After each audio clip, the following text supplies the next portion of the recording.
Hey guys, thank you for your patience. I think some of you guys are going to be joining me soon.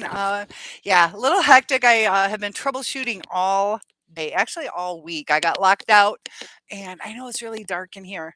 I need to. Oh my goodness. Once you guys log in, I'm going to quickly turn some more lights on so you guys can see me a little bit better. Hey, JG, good to see you. I'm going to actually turn the lights on so people can see me a little bit better. I've been troubleshooting a lot of problems. Had to recreate this because it wasn't accepting my webcam. So give me one quick second. Sorry for this, but I'll be right back.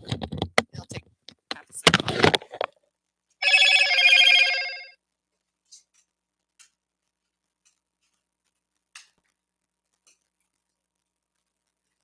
All right, hopefully that's better. I don't know what it is. Yeah, a little bit better. So JG, oh, you better still be here. But yeah, I went to my sister's and it's not going too good. I've been troubleshooting. I forgot all this stuff I had to set up because I got locked out of my YouTube.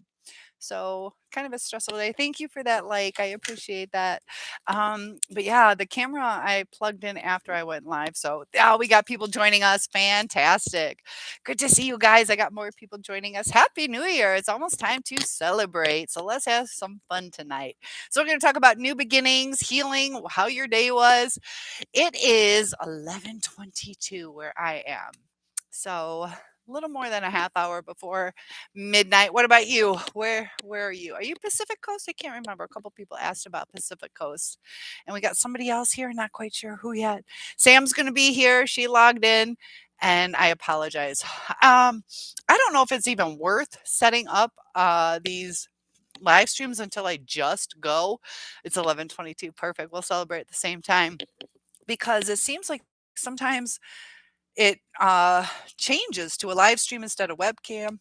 About to fall asleep, not yet. I've been doing that the last couple of years. I kind of piddle out and just go to sleep. But tonight we are going to stay awake. JG, you got to stay up a little bit longer. JG, you walked all day. It's actually nice here. It's like, I don't know, not nice, nice, but like 50 degrees. What about where you're at? What was the weather like today? I didn't see my mom today, but I did go see my sister. And actually, I do want to talk about this. There's a book called, I got to look at it again. My name is Lisa. Alisa, Alysa. I'm trying to remember the exact title. It's kind of powerful. It was actually, my name is Alisa, Alysa. You might want to purchase that book after talking. That's a lady that I know. We'll talk about her story. Oh, 70s in Orlando. I'm supposed to be in Lake Okeechobee, and what is going on with my webcam? Oh, it's like been one of those days. I swear everything is going wrong today. I see it's all blurry. It's probably blurry for you too. Why is it blurry?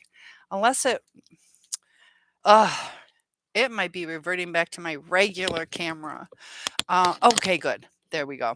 Like I said, I'm rural, and I think that's part of the problem why I wasn't able to log into YouTube for so long. A lot of problems.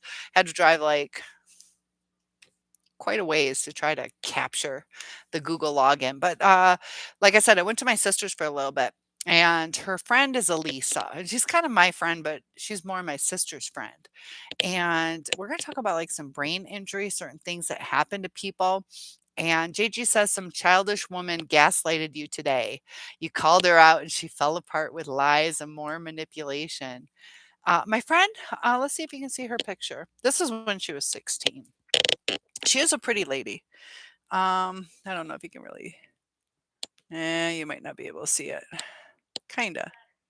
Low battery. What's on low battery? So, like, I swear everything's falling apart. Low, probably, I don't know what's on low battery. Um, but she is married. She is married. She has a beautiful love story. But she ended up getting viral meningitis or encephalitis. I'm sorry, encephalitis.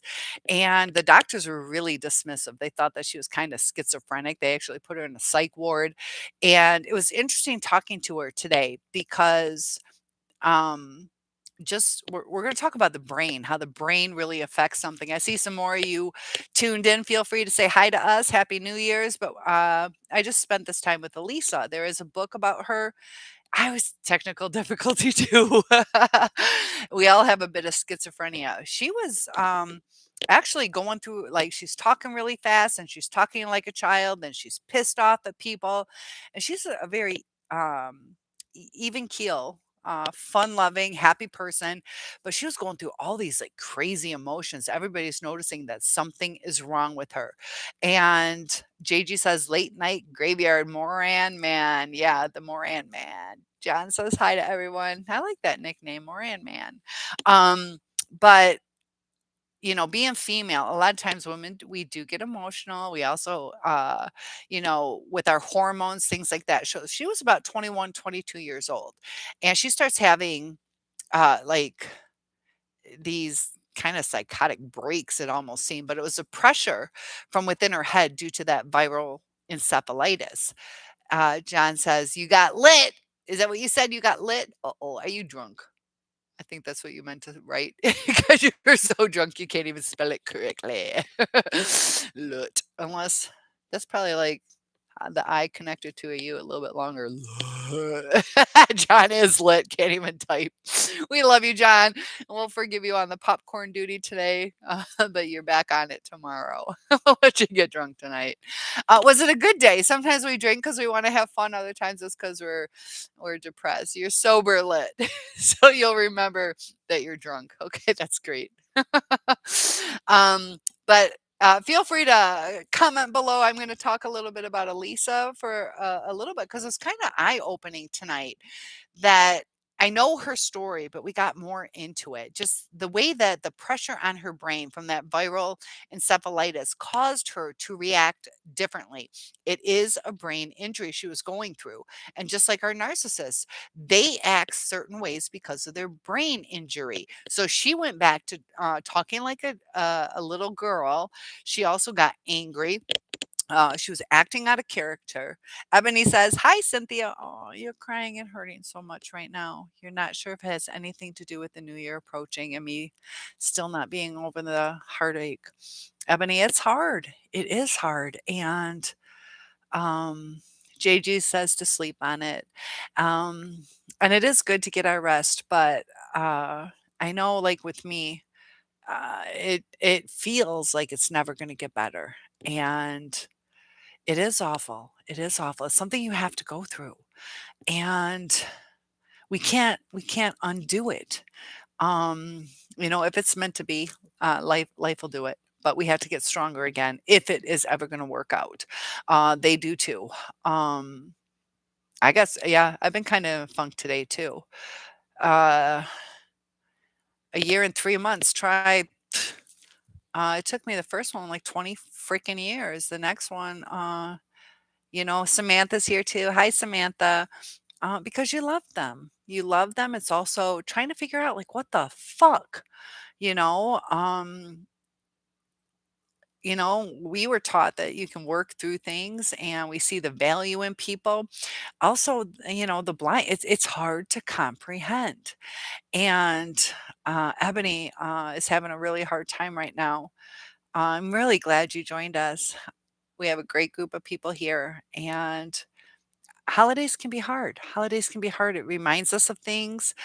We have certain expectations of how it should be. JG says, "Oh, Samantha did change her profile picture." Let's give her, as we say in school, a round of applause. Thank you, Sam. Yeah, I get to know each other better. Ebony says, "I'm thinking about where he is right now and what plans he might have with his girlfriend." That's normal. That's normal. I'll be honest with you. That's normal. There's nothing wrong with feeling that. But we have to focus on the healing part because we can get stuck in that rut. Um, I still remember talks with my friend. She's like, "You're going to be 40 and still single because you're thinking about him." I'm 52, still single. We don't want that. We want to start healing, start trying to trust the right people again. Ebony, what you're going through is normal. It's that trauma bond, it's the confusion, it's the what the fuck that goes through our head. Um, Calibri, good to see you. Good evening, everyone. Peace to all. And this is one thing, Ebony, is instead of looking at the negative, and this is hard, it's easier said than done, but instead of looking at the negative, We have to start looking at the positives in our life. It's a mind shift, but we have to start doing that. We have to. It's hard, like I said, easier said than done, but, I overlooked a lot of good advice, so I hope you take that advice. Um, when we start getting down, we either have to reconnect with our true friends, um, or it's part of the 5 stages of grief. You are in grieving, you're in the depression stage, and that's normal. But the next step can be acceptance, or you can flip flop back to the denial, the bargaining, the anger. So you're basically almost around. You are almost around to acceptance. So you can flip flop back, but you made it through those 4 stages. So that is positive, Ebony. It's positive. You made 4 out of the 5 stages. So hang in there. And Calibri says hi to everyone. John says, I'm okay, Cynthia. Yeah, I'm partying, but keep it in check. I got lucky tonight and found some $6 Million Man audio clips that actually inspired me to play it on my keyboard. Yeah, reconnect with things. I started, my neighbors had this like karaoke thing, and I did Jolene by Dolly Parton. That was fun. I belted it out, felt all that confidence, even though I wasn't confident. But, for a long time, I stopped listening to music. And sometimes music can keep our mind off of things. If you sing along, it's releasing some energy, gets that adrenaline going, and makes you feel like a superstar if you sing the right song. And Jolene was a good one for me. John says, negative sucks, positive energy is so powerful. We are a product of our thoughts. So we can give ourselves a negative day, or we can give ourselves a positive day. And I get it. We get stuck in it. So why did he lie to you? I go through that too. Like, what the fuck? And exactly, a lot of us are good people. And I know you are too.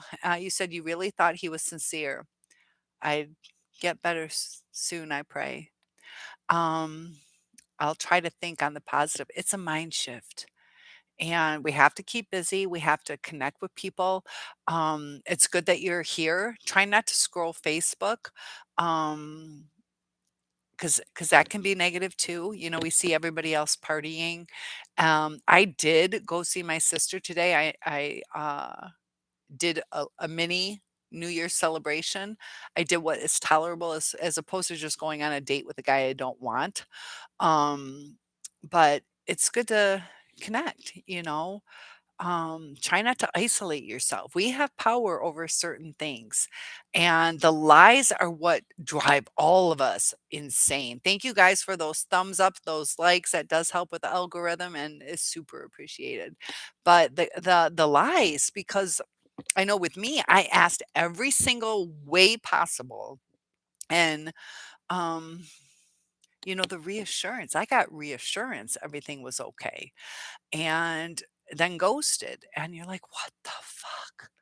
Like, you asked me to hold on 2 extra years that I couldn't take. um what was it? Did he lie to you? Are you talking about the new supply? They'll keep you, and that's just a cycle that they do. You're so tempted to check his and her page, but I'm not. Can't afford further devastation. I still feel such a lack of closure because the way he handled you, and the treacherous way he exited. Yeah, they don't do it the kind way. Thank you for that thumbs up. And that is what causes uh it's actual brain damage. That's why we freaking hurt. We physically hurt. It's almost like you can feel your head. Sometimes you feel like your head's going to explode, and it's trauma. It is trauma because, it's the exact opposite. It destroys our lives, or the future that we hoped. And if they were honest with us, I mean, things hurt when people are honest. Like, I don't like you as much as I thought I did, or whatever. But when they're like, of course we're together, and they live this lie and they use us, and, have sex with somebody that they might not even give two shits about. And we're the type of people who that matters to us.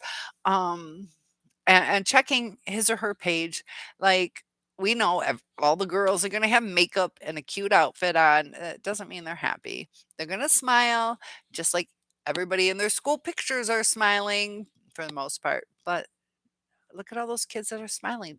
A lot of them aren't happy. Um, just going to a fantastic concert, going to a really cool venue doesn't mean they're happy. And we have to remember that. Looking at their profile is going to be deceiving. It's going to be deceiving. Um, and they live moment to moment. So maybe they have a great night tonight. Doesn't mean they're going to have a great life together. Um, I get it. It's hard. I look back at how many lies. Some of them you can see through. Some of you like, what the fuck? Because we are trustworthy. So, Ebony, I'm glad you're here. We're going to have a good time tonight. So, I'm glad you're not just by yourself. It's okay to cry. It's okay to cry. It's okay to be mad. But once we get to that acceptance of we can't change it, you know, and to let go, if it is meant to be, it'll be what Jennifer Lopez and Ben Affleck just got married after 20 years. So right now, it's not the time. It's just not the time. Ebony's sending you lots of love, or Samantha's sending you a lot of love, Ebony. John says, I cry and I'm a guy. And that's a good sign. That's a good sign. Not all guys feel that it's okay to cry because they're kind of taught to hold their emotions in. And when they hold their emotions in, it comes out as anger. And John's asking how everybody's doing tonight.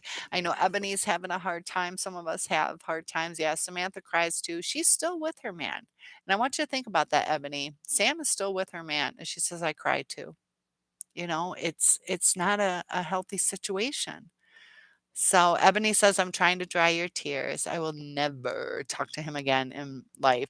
What's meant to me will never include him. So try to mentally say, fuck these thoughts. I'm not entertaining them. Try to push them out of your head because you're already like, I'm not trying to get back with him. I'm not trying to talk to him again, and that's really healthy. So that's good.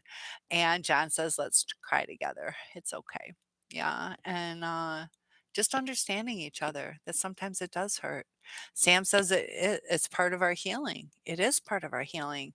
You guys are so sweet with those thumbs up. Calibri says, heard about the arrest.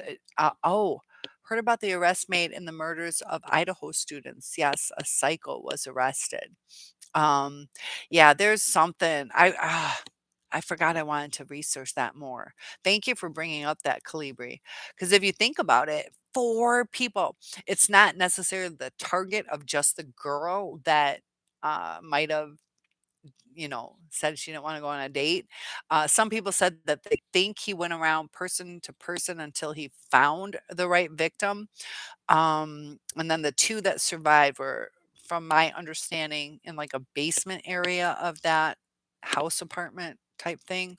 Um, but yeah, he didn't do it with a gun. He did it with a knife. Knives take a lot of energy.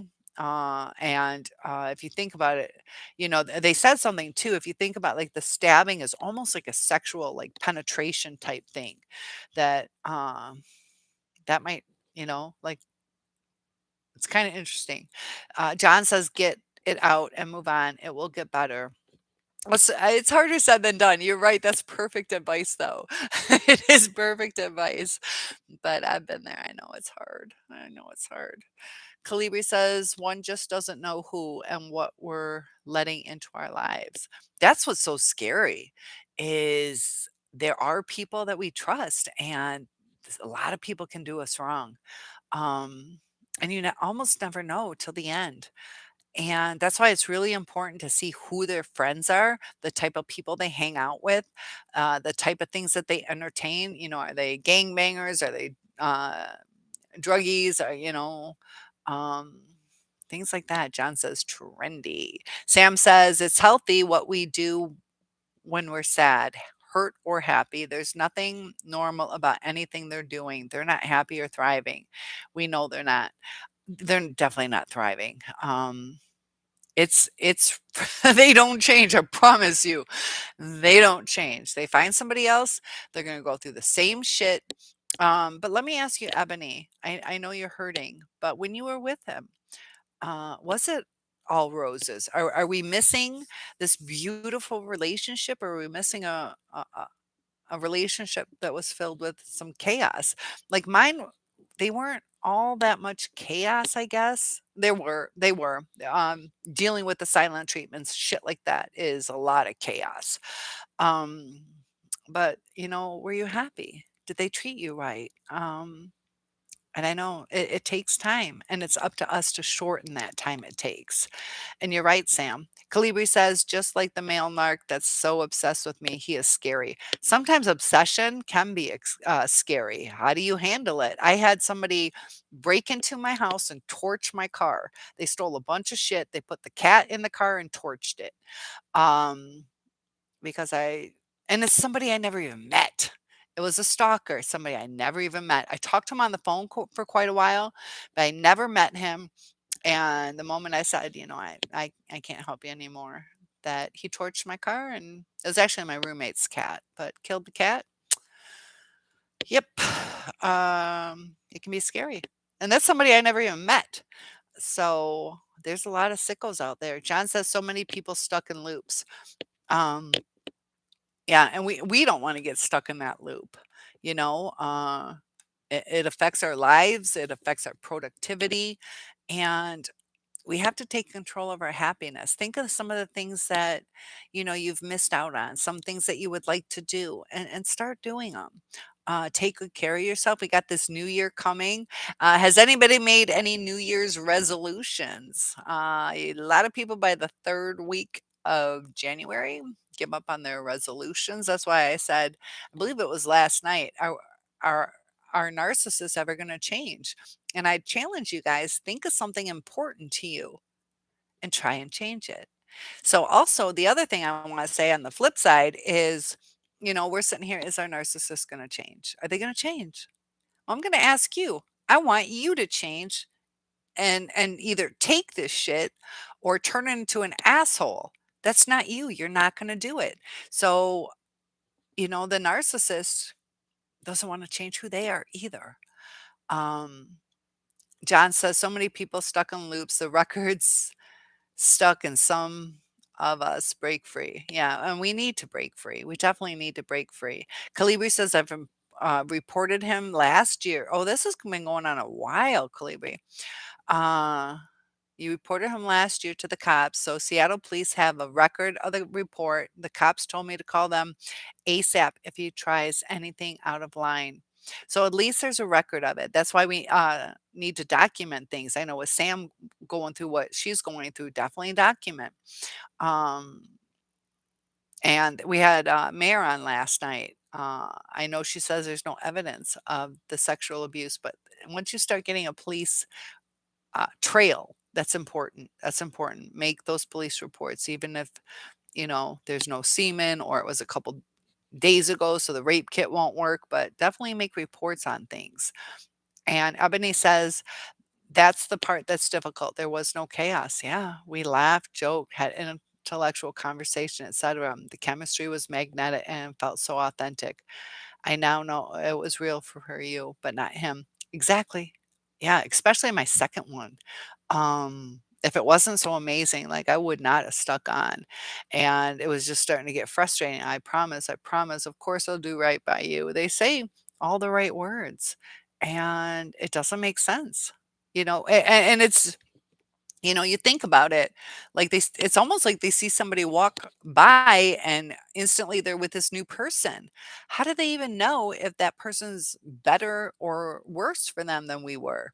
So it gets really devastating, but it's just a shiny new present for them and they don't know how it's going to weather the storm. Narcissists, you know, uh, th yeah, it's a roller coaster in their life. They discard sometimes where it doesn't even make sense. Others, there's a failure in the relationship, um, and that's hard. Calibri says, "I even wear a body cam." Oh my goodness. So you're going through a lot of crap, Calibri, if you're wearing a body cam. Uh, is he showing violent tendencies? That's kinda scary, if you feel that you need to wear a body cam. Um, yeah, I mean, it's good to protect yourself, but where we get to that point that we feel we have to do that, that's pretty deep. Ebony says there was some friction, but I always attribute it to his divorce process. It's the love bombing, time spent, and weekly affirmations that had you stuck. Thought it was real. Damn. And that's the thing. Like when they're going through those divorces, if they have a mistress, because the divorce isn't final, whether he's living with the wife or not, a lot of times it's weird. It is weird. 6%, only 6% stay with the person that they probably started the divorce for. 6%. And, it's weird how that works. It's a devaluation because maybe they're afraid of uh, people finding out, or it's like finally freedom. Let's see what else is out there because I could only have so many choices when I was married that, you know, uh, they're still the same person. They're still shady, they're still, like I was saying about my friend Elisa, that book I'm telling you guys about, because of that brain damage, hers was that viral encephalitis, but causes you to act out of character. So the narcissists, they have that brain damage and that's who they are. They're going to act like a child when it suits them. She has no memory of a lot of things. That's why our narcissists, a lot of times, they don't remember certain things. Sometimes they know what they're doing. Sometimes uh, it's weird how their brain works. Ebony says he never wanted another child, twice divorced from the same woman of 19 years and 4 kids. He just mirrored your desires and bailed out, which is discard, when I applied pressure about our next steps. They do not like pressure. They don't like pressure. Um, and it gets to a point where it's been like how long? Um, they talk about uh, for things to work out that you basically have to look live like you're in the future. It's really odd to where you're like, "We're getting married," but you don't necessarily say it, but your words turn out like, "I can't wait to have a life with you," and different things like that, as opposed to, "Are we ever gonna get married?" It just changes the tone of things, and I'm not saying it's your fault, because they take advantage of things, you know? They say things like, "I can't wait to have a life with you," and then you're like, what are we doing?" And they give us little hints to where we feel like something's not right, and normally, like, if the person really loved you, they wouldn't discard you. They would talk through it like, "Yeah, maybe in 6 months," or, and mean it, as opposed to you holding on 6 months or whatever. JG says, "Lily lurks." Calibri, 3 monsters even tried taunting me on several occasions, but they left empty-handed. I didn't react. I just looked at them as if they have 3 eyes and walked away. Yeah, don't feed into it. That's the best that you can do, because it's either gonna cause arguments or retaliation. So yeah, Calibri, that's your best defense. I know John had to kind of do that a lot too. Ebony says when we met, he had filed 9 months prior. He said she cheated on him. I was around his parents and kids every week. Insane. Yeah. So I know mine, said he filed, showed me documentation, and I looked at it and I'm like, "There's no docket number."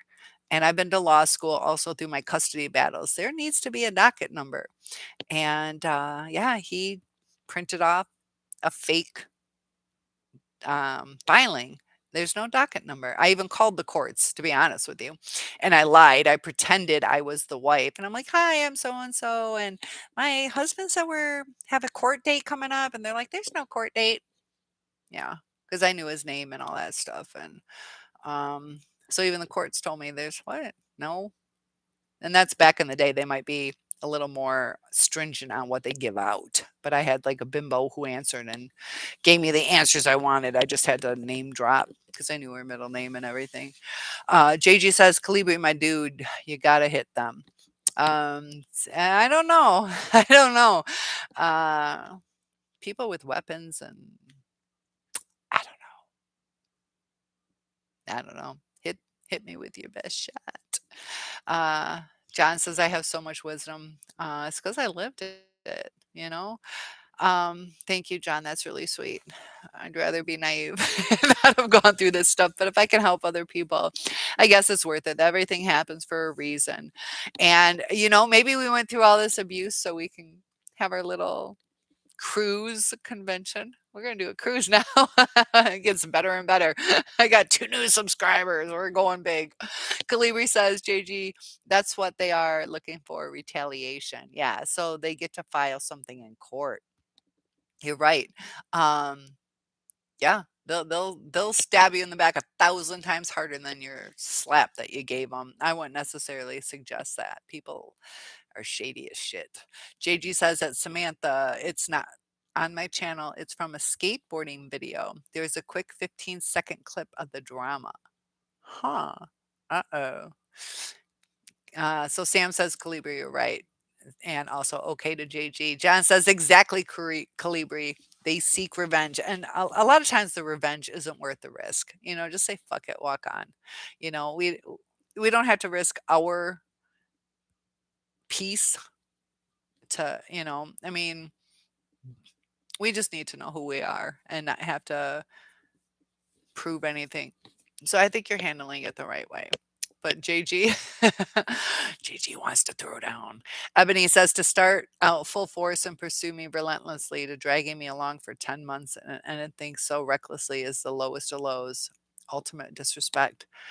Same with the ghosting, the silent treatments. There's so much disrespect. It is all about them. And in the end, they don't care. And it's actually really sad that our crying pisses them off. Um, so a lot of times you won't even get a hug. You'll get a shut the fuck up. So Sam says that would be fueling the flame, giving them ammunition. Exactly. They'll turn it right around on you no matter what you do. They're so good at the manipulation. JG says, why are they harassing you, taunting you, and pressing you? Yeah. JG, do you think they want to date you or they're just fucking with you um I'm sorry, Calibri, because JG's asking Calibri. It's because you're ignoring their stupidity. They are irritated with me. They're irritated. They see something in you that they see as an attack person. There's something that they want to get out of you. You know, uh, Ebony says, "I did my research with the courts and he has filed." Yeah, so and they can. You're convinced he was using you as comfort, which I told him he better not do, and he did it anyway, probably using the girlfriend also to heal. Yeah, he's not healed from this. I mean, um, they quickly get a new relationship and it's the love of their life. Like, what the fuck? No downtime. And it's a wife and a girlfriend and now a new person. Like, come on, they didn't process any of that shit. Um, and that's the thing, Uh, maybe it's a brain overload, processing the divorce and processing a future with someone. Just get rid of it, start fresh. 6%, that's all it is that stay together after that. And it's crazy, especially just like, I know what you're talking about. They reassure you and you even put your boundaries up. I don't agree to continue this if you're just using me. No, baby, I'm not.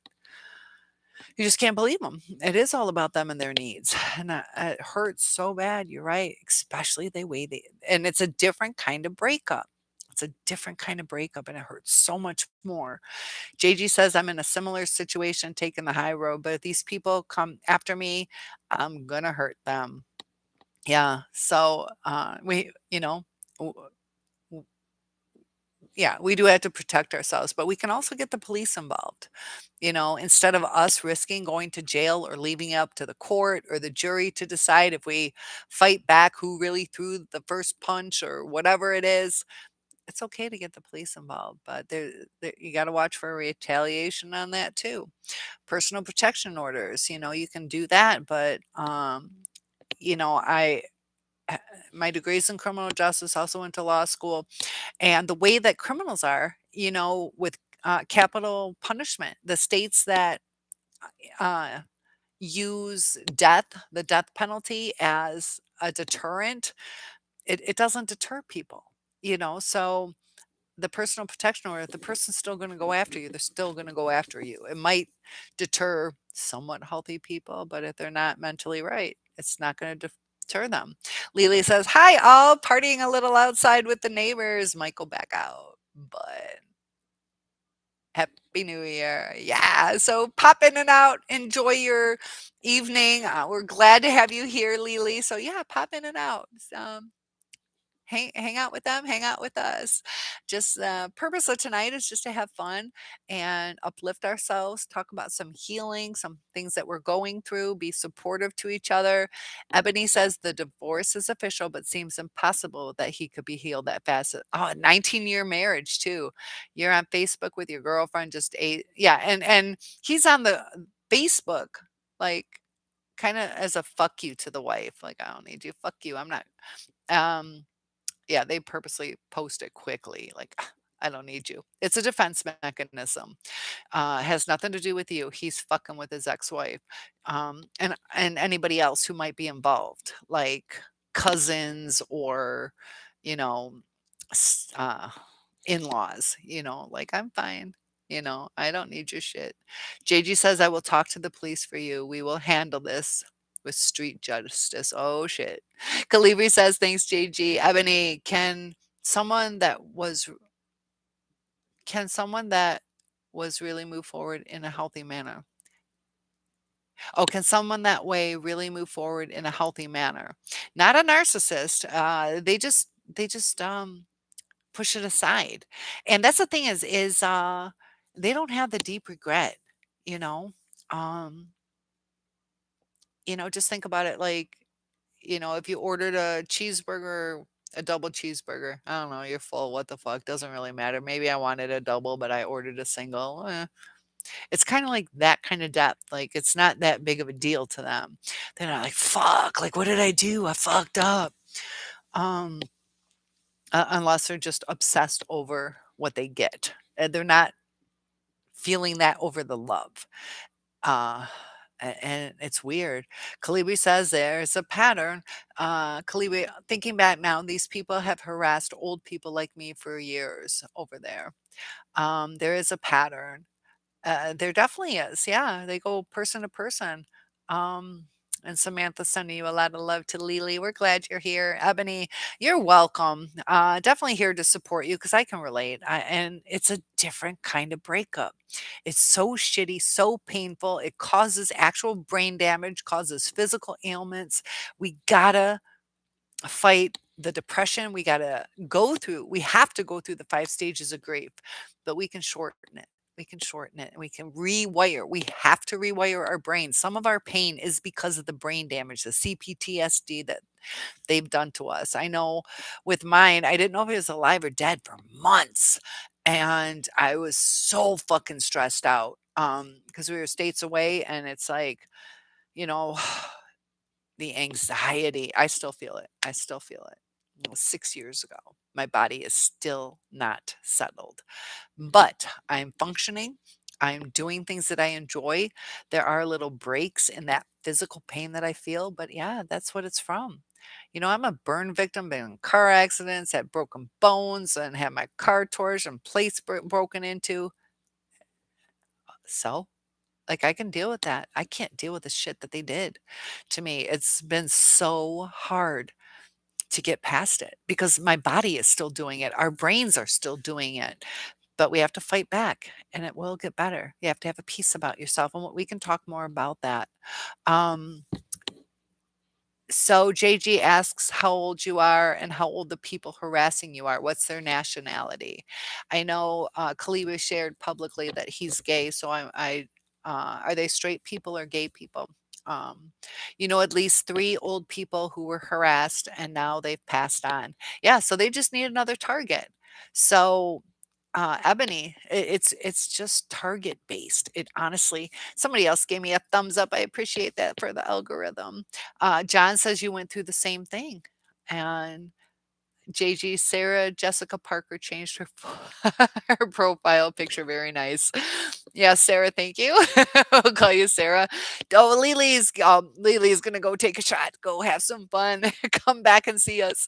Kalibi says they are as old as I am in their 60s. They are white. In fact, one of them, Kalibi, are you white? Or are you something different? And you don't have to share. You guys never have to share something that's uncomfortable with you. I just ask questions trying to understand the full picture, but you're the whitest white person he's ever met. Um, in fact, one of them approached me with a weird comment, saying that you were the whitest white person he's ever met. Okay. Interesting. Well, congratulations. I know growing up, I used to have that white blonde hair and being 6'1", as a tall kid. And we learned the word albino. So I knew what an albino was with the red eyes. I had the white, pale skin and the white blonde hair. And people started calling me Amazon. And this was years later, like in middle school, high school. And I'm like, no, I'm not. My eyes are blue. Because I kept thinking they were calling me an albino. I didn't know what they were really calling me. An Amazon. I'm a nice person. JG says, Kalibi, get good video of them with good pictures, show them to the cops and ask for help. Ooh, we're starting a war. Yes, this is a fun channel. We got lots of drama here. We don't need our narcissists. We just got to come here and chit chat. Uh, the world will bring us our narcissists. We don't need our own special living one. So Calibri, hey, uh, at least I wasn't piebald. Good to see you, made of rubber. Welcome to the channel. And JG, something else crazy? Lily, my dog is barking at. Oh, you guys got fireworks?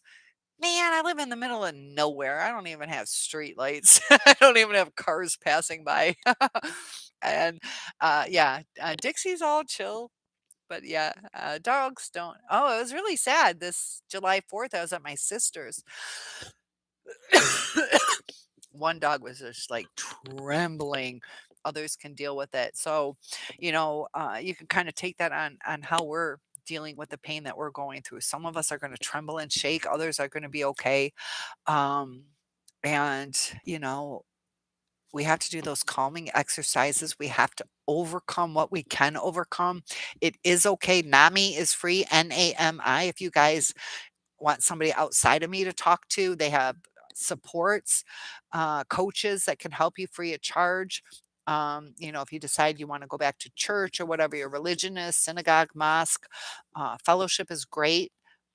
But John says, let's all get married to each other tonight as friends.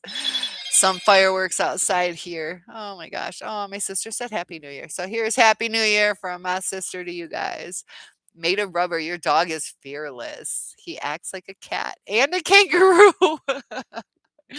Okay. So yeah, some of those cats, the way they can jump. They can jump like crazy. Nathan just joined us. Happy New Year. Yes, it is after midnight. And I forgot the countdown. So happy New Year from the East Coast, Eastern Standard Time. Happy New Year. Uh John, you should go on a date with Cynthia. And huh, yeah, so I don't know if we can marry each other as friends. I don't know how that works. But thank you guys for joining us. Sorry, I forgot the countdown. But yeah, some of you let me know down below if you guys are still waiting for the countdown. It is 2023. It is official. It has changed on my computer. Lots of love from Samantha to Nathan. Samantha, how did your New Year's go? Samantha's still with her person, her husband. Um, and for Ebony, this is something too. Samantha's currently married, currently living with the person, and she's in Eastern Standard Time, and they didn't celebrate it together. Um, maybe in the same house. Samantha, let us know how it went. But I'm glad you're here. That's what matters. You're my soul person. She's me. She's almost exactly like me. But you know, sometimes when we're lonely, would we really like, the loneliest I was, the loneliest in my life was when I was with a narcissist. Can you guys comment below? What about you guys? Did you feel more lonely? I'm very faithful, um, but it's like even just with the friends, like you didn't hang out with your friends, you really didn't call them.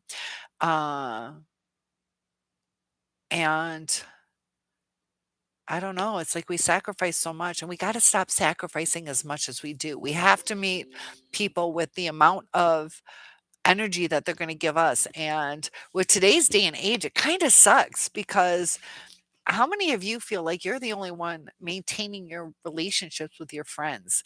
Um, when you pull back, you almost never hear from them. And yeah, uh, gotta love family. This is my brothers and sisters saying Happy New Year's. So Sam says, we are in the same house. Has never kissed you on New Year's. Makes me sad, but you accept and you're looking to escape.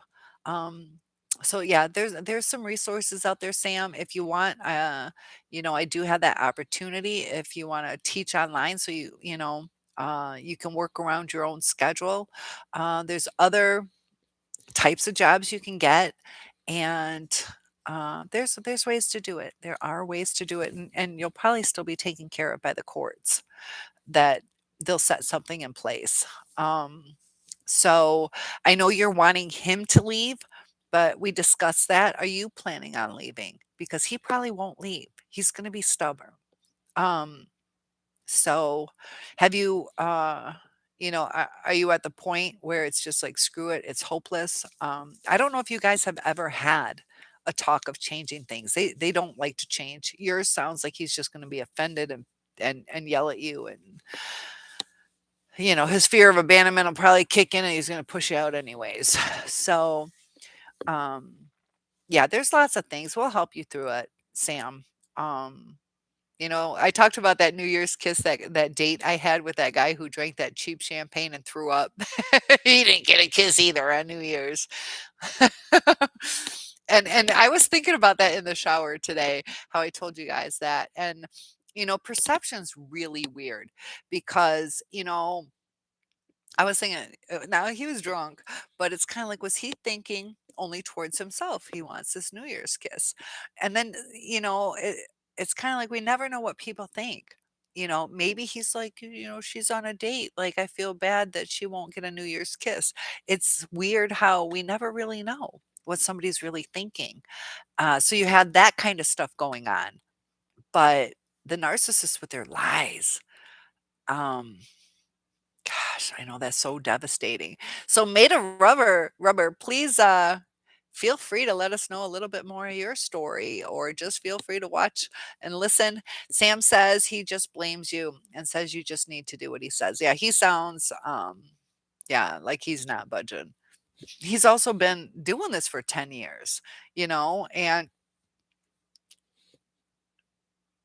you've tried communicating the way we communicate, and it's to the point where he's not going to like changing.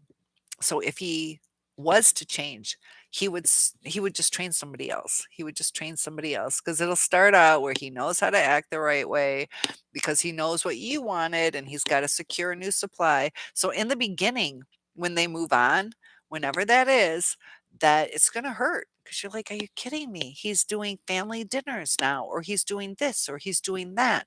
And it can hurt. He'll come across as super dad all of a sudden. Uh, and Nathan says, Happy New Year, everybody. You are in Las Vegas partying. Oh, so you got what, 2 more hours? Just a little less than 2 more hours. Say hi to my friend Codwell. He's out there. And this is what's sad. I probably should have married him. He was a good guy. But I want that. I want that passion. I want that passion. I don't want to settle. He would be a good husband. Makes quite a bit of money, really good conversations, but um, you know, uh, we look at our narcissists, we're like, what the fuck? We had that passion, we had the conversation, and it's just something in them that they discard basically like the perfect package because, for Ebony and I, they were just too ashamed to be on the up and up or to face, um, certain things, or it was just overwhelming, and it's sad. So I don't know. Like mine, I think he's got a good woman. I think he's got a really good woman, but he's gonna do the same shit. And I know her. I don't know her very well. She seems very cool. Um, a lot of friends. She's 11 years younger, but uh, her trauma. Her brother's a drug addict. Um, her parents got divorced. And the statistics. Is it going to last? I don't know. I think she's more naive. She's not going to know how to handle it, so it's going to fall apart. So he'd be smarter to date an older woman because she'd handle it better. But they just need young targets to stroke their ego, and it's interesting how they work. And Nathan, I'm so glad you're out there partying. Calibri, the ones that I know of bought a $7,000 fridge. Now, who would do such a thing? So they are stuck with an old car. Yeah, I know. I've driven past trailer parks where they got, I don't even know what they cost, but like $12,000 souped up ski-doos and or $40,000 boats, and it's like a $5,000 trailer, not like a 40,000 or 25,000. But yeah, they spend more on like a ski-doo, and they have a car that's falling apart. It's priorities, they want to show up at the beach and get the girls or whatever. I don't know about the fridge unless depends. Does it have an ice maker? Then it's worth it. I love crunchy ice. Do you guys like crunchy ice? My parents, I love, well, my dad's deceased now, but I still say parents. You'll still hear me say that. Can't kick it out of my head because I don't want to. Denial. But our ice maker at my parents is not the best. It gives you like 20 cubes, small cubes. And then they bought this ice maker, but it's not the crunchy ice. It's close, but it's not. And I'm like, oh, I just like crunchy ice. So Kalibi, yeah, people, the way they spend their money, it's interesting. And John, oh, you'd love to go on a date with me. Well, you just lost out because you said A. He only wants to date me one time. I'm just teasing you, John. You're a sweetheart. Calibri says, and here they are, Googling other people and envying them. And yeah, could you imagine if it's like a time to brag and you're like, yeah, I got a mansion and whatever kind of car, Lamborghini, and they're like, well, yeah, I got a fridge. But I don't know. It's okay that they, but that's a lot of money. That's a lot of money. I haven't priced fridges in a long time, but they're usually not that expensive. I know they got expensive, but could you get a nice one for 2,000? Because 7,000 sounds a lot. I know my parents, they for appliances, they spend a lot of money, but I don't even know if theirs was 7,000. That's a lot. And uh, uh, I would suggest to you guys, with the new year, try not to look at so much with the Facebook. I started talking about that one girl. She keeps calling him her hubby. They've been together a month. She just broke up with somebody else. It was his best friend that she's now dating, calling him hubby, talking about a life together and making babies. When she was with the other guy, she had an abortion. So it's like when she was with the other guy, she didn't want to have a kid, but that was like the love of her life. But now it's just weird how it works. You just see people with some mental things going on that she's just trying to secure them.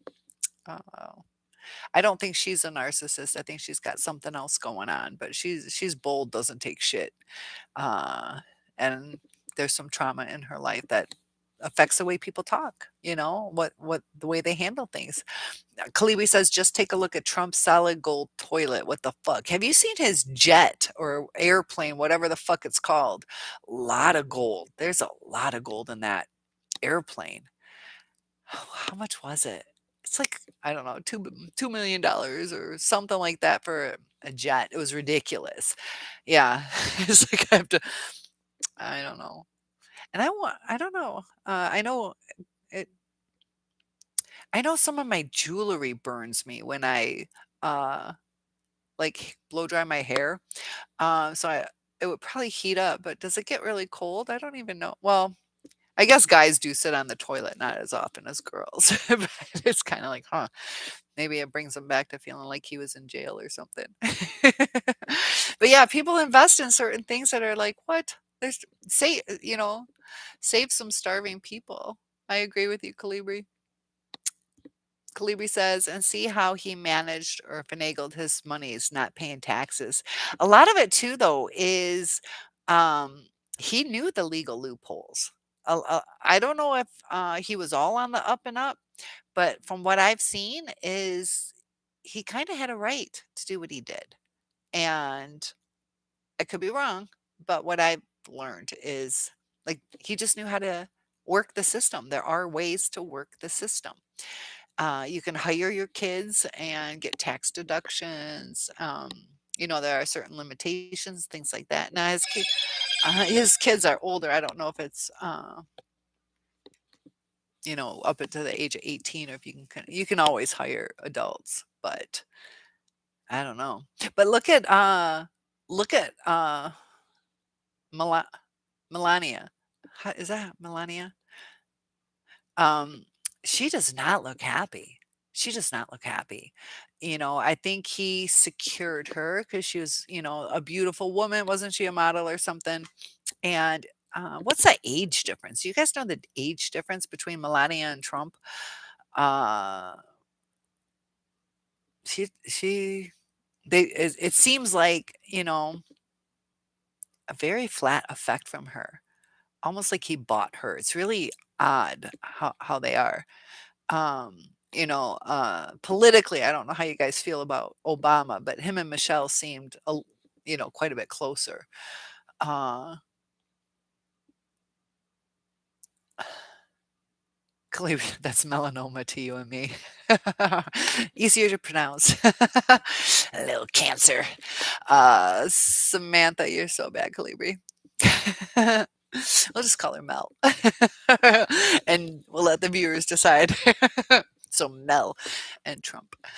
Sam, so good to have you. Go get some sleep. Thank you for staying up past midnight. Enjoy the kids in the morning. Make some scrambled eggs and bacon. Take a picture and send it to me. I'll just enjoy thinking about it.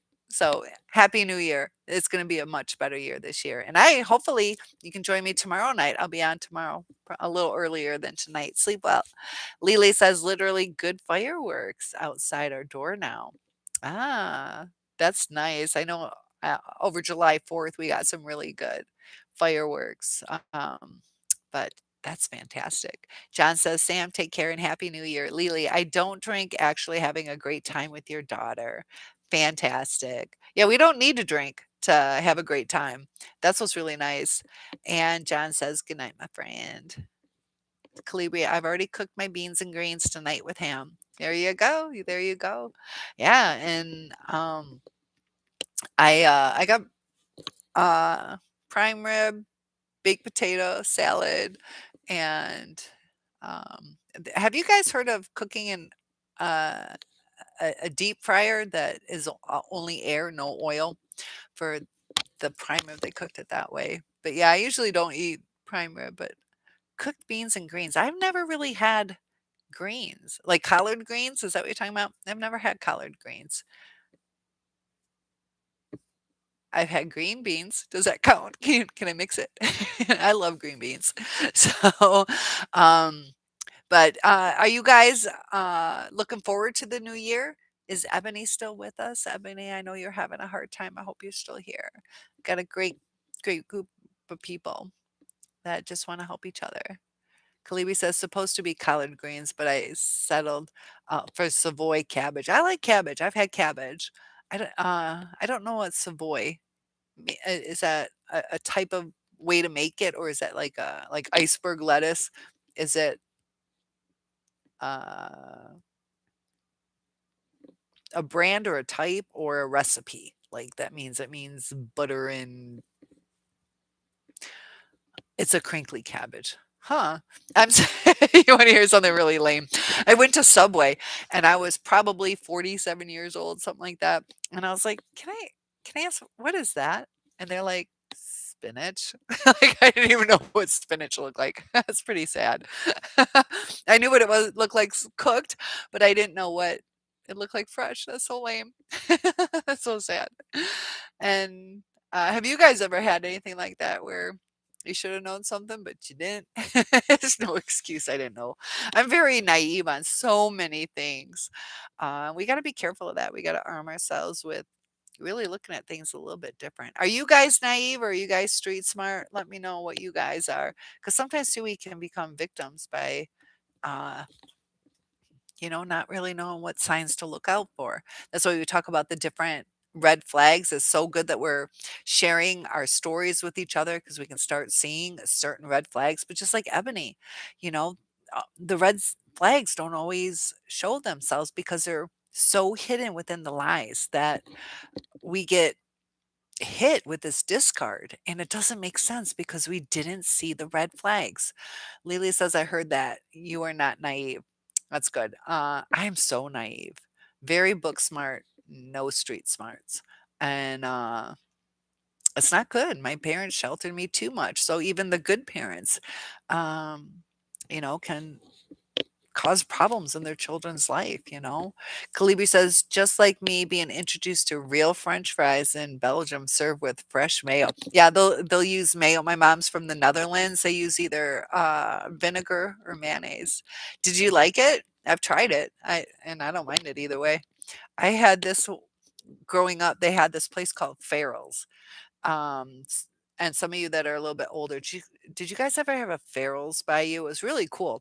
They had like a candy shop, so like super long, probably like I don't even know, 12-foot strings of licorice hanging from the ceilings, and is like the real licorice, not Twizzlers, but they had all these different candies and um like Willy Wonka's or something. But they had these a volcano of French fries, huge pile. It was like this plate that was like literally this big.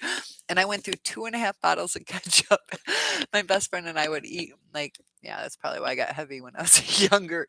Um, 2.5 bottles of ketchup just to eat that for me.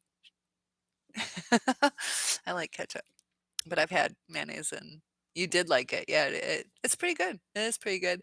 Lily says, I have both, but give us an example of not being street smart. Oh gosh. I've been raped, just getting in, like, I had a modeling job, the guy starts taking his pants off, um, I don't know, just little like, doing things you shouldn't do, like, um, trusting people too much, I had, and these are not always things that you could see through, I had a modeling job where, there was a changing room. The guy got busted for, like, a peephole during the changing area, just little things like that. Oh gosh, I don't know. Uh, and sometimes I was lucky I wasn't the target, but I've been in places where, knives are drawn, the cops had the place on lockdown. Uh, there was, somebody got their foot shot like an hour after I left. I went to a place I ended up leaving because I was uncomfortable, but there was a murder in that place later. Just going to Detroit. Gotta be careful. Or certain places you just shouldn't go. Another thing too is I was at a bar. There's a bunch of bikers, and this one kind of liked me. And I'm just talking to him. Like I talk to anybody, and that's not always a good thing. But he was kind, there's nothing wrong with him. But we were talking. Okay. I hear a low battery and I'm like, somebody in the house. But he had a vest on, and like a biker vest, and he put it on me. And I'm like, oh shit. Like, how do I get this off without offending him? Because, like I said, my degree's in criminal justice. I study about the gangs in Detroit. There's a lot of good bikers out there, but not all. And I'm like, "Oh, did he just claim me?" Like, "Uh-oh." And I was just I handled it luckily okay, but, it took me 45 minutes to go, "How the fuck do I get this off? What's the outcome gonna be?" You know, which I shouldn't have, you know, um, it's just not smart to do that. You walk into things that could turn out negative, and there's a lot of other things, but I can't remember offhand, but as we have these discussions, I'll probably remember more and share them with you. Calibri says, "You're used to pairing fries with caramel colored vinegar." I was gonna say caramel? Caramel colored vinegar, that probably would be good. That probably would. Hmm. Lily's. So what about the guys, naive? Yeah, guys, tell us. Come on, it can't just be me. Who else is naive? Come on. Or when you were growing up, some of the stuff you got into that you shouldn't have. Hindsight's 2020. Sometimes we learn from it, sometimes we don't. Uh, John says you posted a New Year's short. It's titled Happy New Year, everyone. Check for it. So, yeah, remember John Moran and just type John Moran Happy New Year and you will see his video. So, I'll have to definitely make sure, give him a like when you see it. You got over what, 2.4 thousand views? You're on your way to being a YouTube star just like me. John, we should figure out, or anybody who wants to do it with me. There's something where 2 people can go on. If anybody wants to do, like, a podcast with me, I would love to, interview you, talk through things. And JG says, "Lee, what's up with the new profile picture? What the hell is that?" So, oh, what is that, Lily? We're too naive to know. Is it like a it's hard to see. It's hard to see. So, John says, "Okay, Cynthia, everyone, see you next year." Yes. So are you heading out? Are you going to sleep? Are you going to sleep, John? Are you leaving us? JG says later. Lily says goodnight, John. And um, so yeah, some of us it's like I made it past the midnight hour, time to go to bed. But John's bailing before John. You didn't tell us if you were naive. Oh, John, you can't leave yet. Lily says I said something crazy. My dog with a filter hat. Oh, oh, I bet that's cute. I have to like blow that up. That's your dog. That's funny. But JG, is Calibri, are you naive? Let's hear your stories, guys.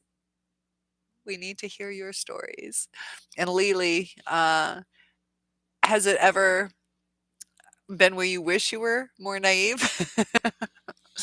Just some of the lies that we believe, like we should have seen through it, or uh, naive enough to keep forgiving, you know, um, to where we believe that the pattern's going to change, or that we can fix the situation. So it's just a different breed. JG says your dog looks like he is a blood gang member. Do you ever the Bloodhound Gang? Do you remember that? I used to love that show. I don't know. It's kind of like a detective thing. Kalibi says you were naive about these narky monsters, and what were some things you overlooked? Did you get close to them and then realized? I know John. Uh, he believed a lot of things, and as part of what we go through is also too, yeah, the overlooking of the red flags. Thank you, Kalibi, for sharing that. Um, some red flags from our narcissists are dead on, where duh, we should have seen that. But others, uh, we try to empathize with them, or, just with the word salad, cognitive dissonance, everything we go through that we're confused. We don't even know what we're processing. That at first we see it, but then at the end it's like, wait, what? Like, I don't even, it's, mm. JG says, Kalibi go Bruce Lee on him. And I'm trying to remember. I think his hands are about the size of mine. When I saw his handprints in China, his hands weren't all that big. I mean, I'm 6'1", but my hands are bigger than the average female. But uh, who else do we see? Can't remember. But just like how we had the Hollywood Walk of Fame or whatever it's called with all the stars. It was kind of neat seeing that. John says, I really don't want to go, but I'm so tired. I make a deal. I'll stick around a little longer. Yay! John's a trooper for us. We can sleep in tomorrow. John, thank you. So, yeah, just a little while. That's a perfect deal. We will accept that. And Bruce Lee is the man. I'm trying to remember how he died. Did he die on set? Did he get shot? Is that what happened to him? He was small, yeah, but powerful as hell. He was a master. Didn't he got shot on set, didn't he? Lily says, "No, I just had luck in the things I did growing up." Okay. So, yeah, sometimes, situationally. And another thing, like when I say I'm naive, my friend was, I think I told you guys, some of you guys this, where my friend was trying out for The Sopranos, which that television series with the Italian mafia or whatever it was. And he was a singer. And he's like, because I'm Italian, the Sopranos are having audition, but it's all the way in North Carolina. I'm in Michigan. I don't know. I'm encouraging him. I'm like, you'd be great. And, I'm like, "What are you gonna sing?" And he's like, "What?" Because he was in a band as well. And, I had no clue about, that show and, I related, sing, alto, tenor, soprano, bass, and I thought he was saying he's singing. So, sometimes too, it's just, like, made it hard in life to talk to people. I wasn't even allowed to watch G-rated movies, so people are talking about Cinderella. I'm like, "What the fuck are you talking about?" It was too sheltered. It was too sheltered, and it was kinda hard too because my dad got super religious when I was 8 years old. Um, and, I used to be able to watch R-rated movies, like, mom would be watching them or something, and then all of a sudden when I'm 8, I can't even watch cartoons. So, it was pretty bad. Uh, and I don't watch TV anymore. So so John, you didn't tell us if you see yourself as naive or what you see yourself as. And by looking at ourselves, there's nothing wrong. I'm being honest with you guys. I'm naive, and sometimes, it's kind of nice to be pure at heart. Where just, the world is great, but it can lead to some catastrophes. You know, we can't always believe that our banks are going to keep our money on the up and up. We got to check. Sometimes, they either do something wrong or I had once, it sucked too, because 'cause I'm pretty good, like, with my costume business, I would count money, like, I know I can almost tell you, give me a stack of ones or a stack of 20s, like, I can tell almost what it is, but I needed, like, $1,200 to give to my daughter for the rest of her venue, and I pull out, I think I had, like, around, it was give or take with some change, but it was around 200 that I had, like, 168, so I pulled the rest of the money out, and I just knew that I needed whatever to add to it, and I gave it to my daughter. They shorted me $500, and it felt thin, like I felt like I should have said something, but I'm like, "No, you're in a hurry, just get to it, you're already late for the shower, the bridal shower," and I should have just, and then they're like, "Oh, the cameras weren't where they were counting," and I think they just ripped me off 500 bucks. So to make my kid happy, I gave her an extra 500 bucks, but I was out that money.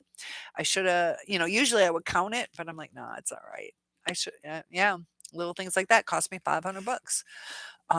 Isn't that really like 1,000 because it's 500 that I was missing, and then I had to pay 500 more, so it's like it cost me 1,000 bucks, um, is how I look at it. Calibri, and people pleasing is dangerous. I don't know that narcs are attracted to people pleasers. Some are people pleasers, and, it they can be people pleasers or, they can be attracted to it too. Empathetic people like to, the echoist that I did that video on, echoism, um, yeah, but they like it until they don't. So they can be attracted, uh, until the novelty wears off or until the supply wears off. So if it's money, they're gonna stay till it's money. If It's to boost their ego. Eventually, they're gonna get sick of, "You're so cute, you're so cute, you're so cute," because they wanna hear different things. You're, um, the most gorgeous, or you're this, or you're that. So whatever compliment, it's like, "Okay, okay, I'm used to that. I need something more or different." It's weird. Um, John says you've heard Bruce Lee got shot accidentally by a prop gun that was apparently loaded. Yeah, it's kinda, um, also with the Alec Baldwin. Why was the prop gun loaded? You know? So, it makes you wonder. Also, you know, I kinda wonder with, like, Michael Jackson and Prince, if they were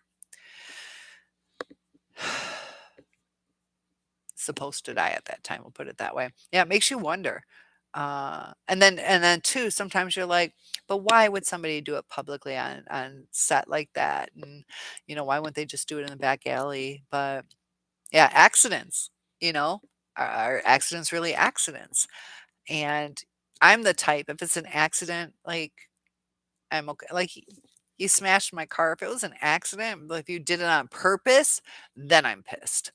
Um, I'm the type that intent matters to me, but John says people pleasing is dangerous.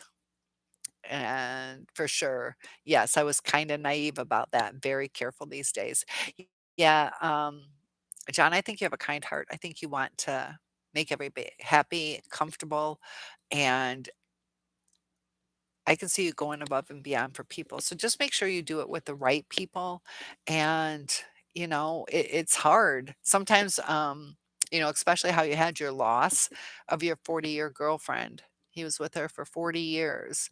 And sometimes we feel alive again, where I'm happy, I'm not lonely, I got somebody to talk to. And, we got to really take a step back and see how much they're investing in us. But, our person can invest in us. And oh, it's, you know,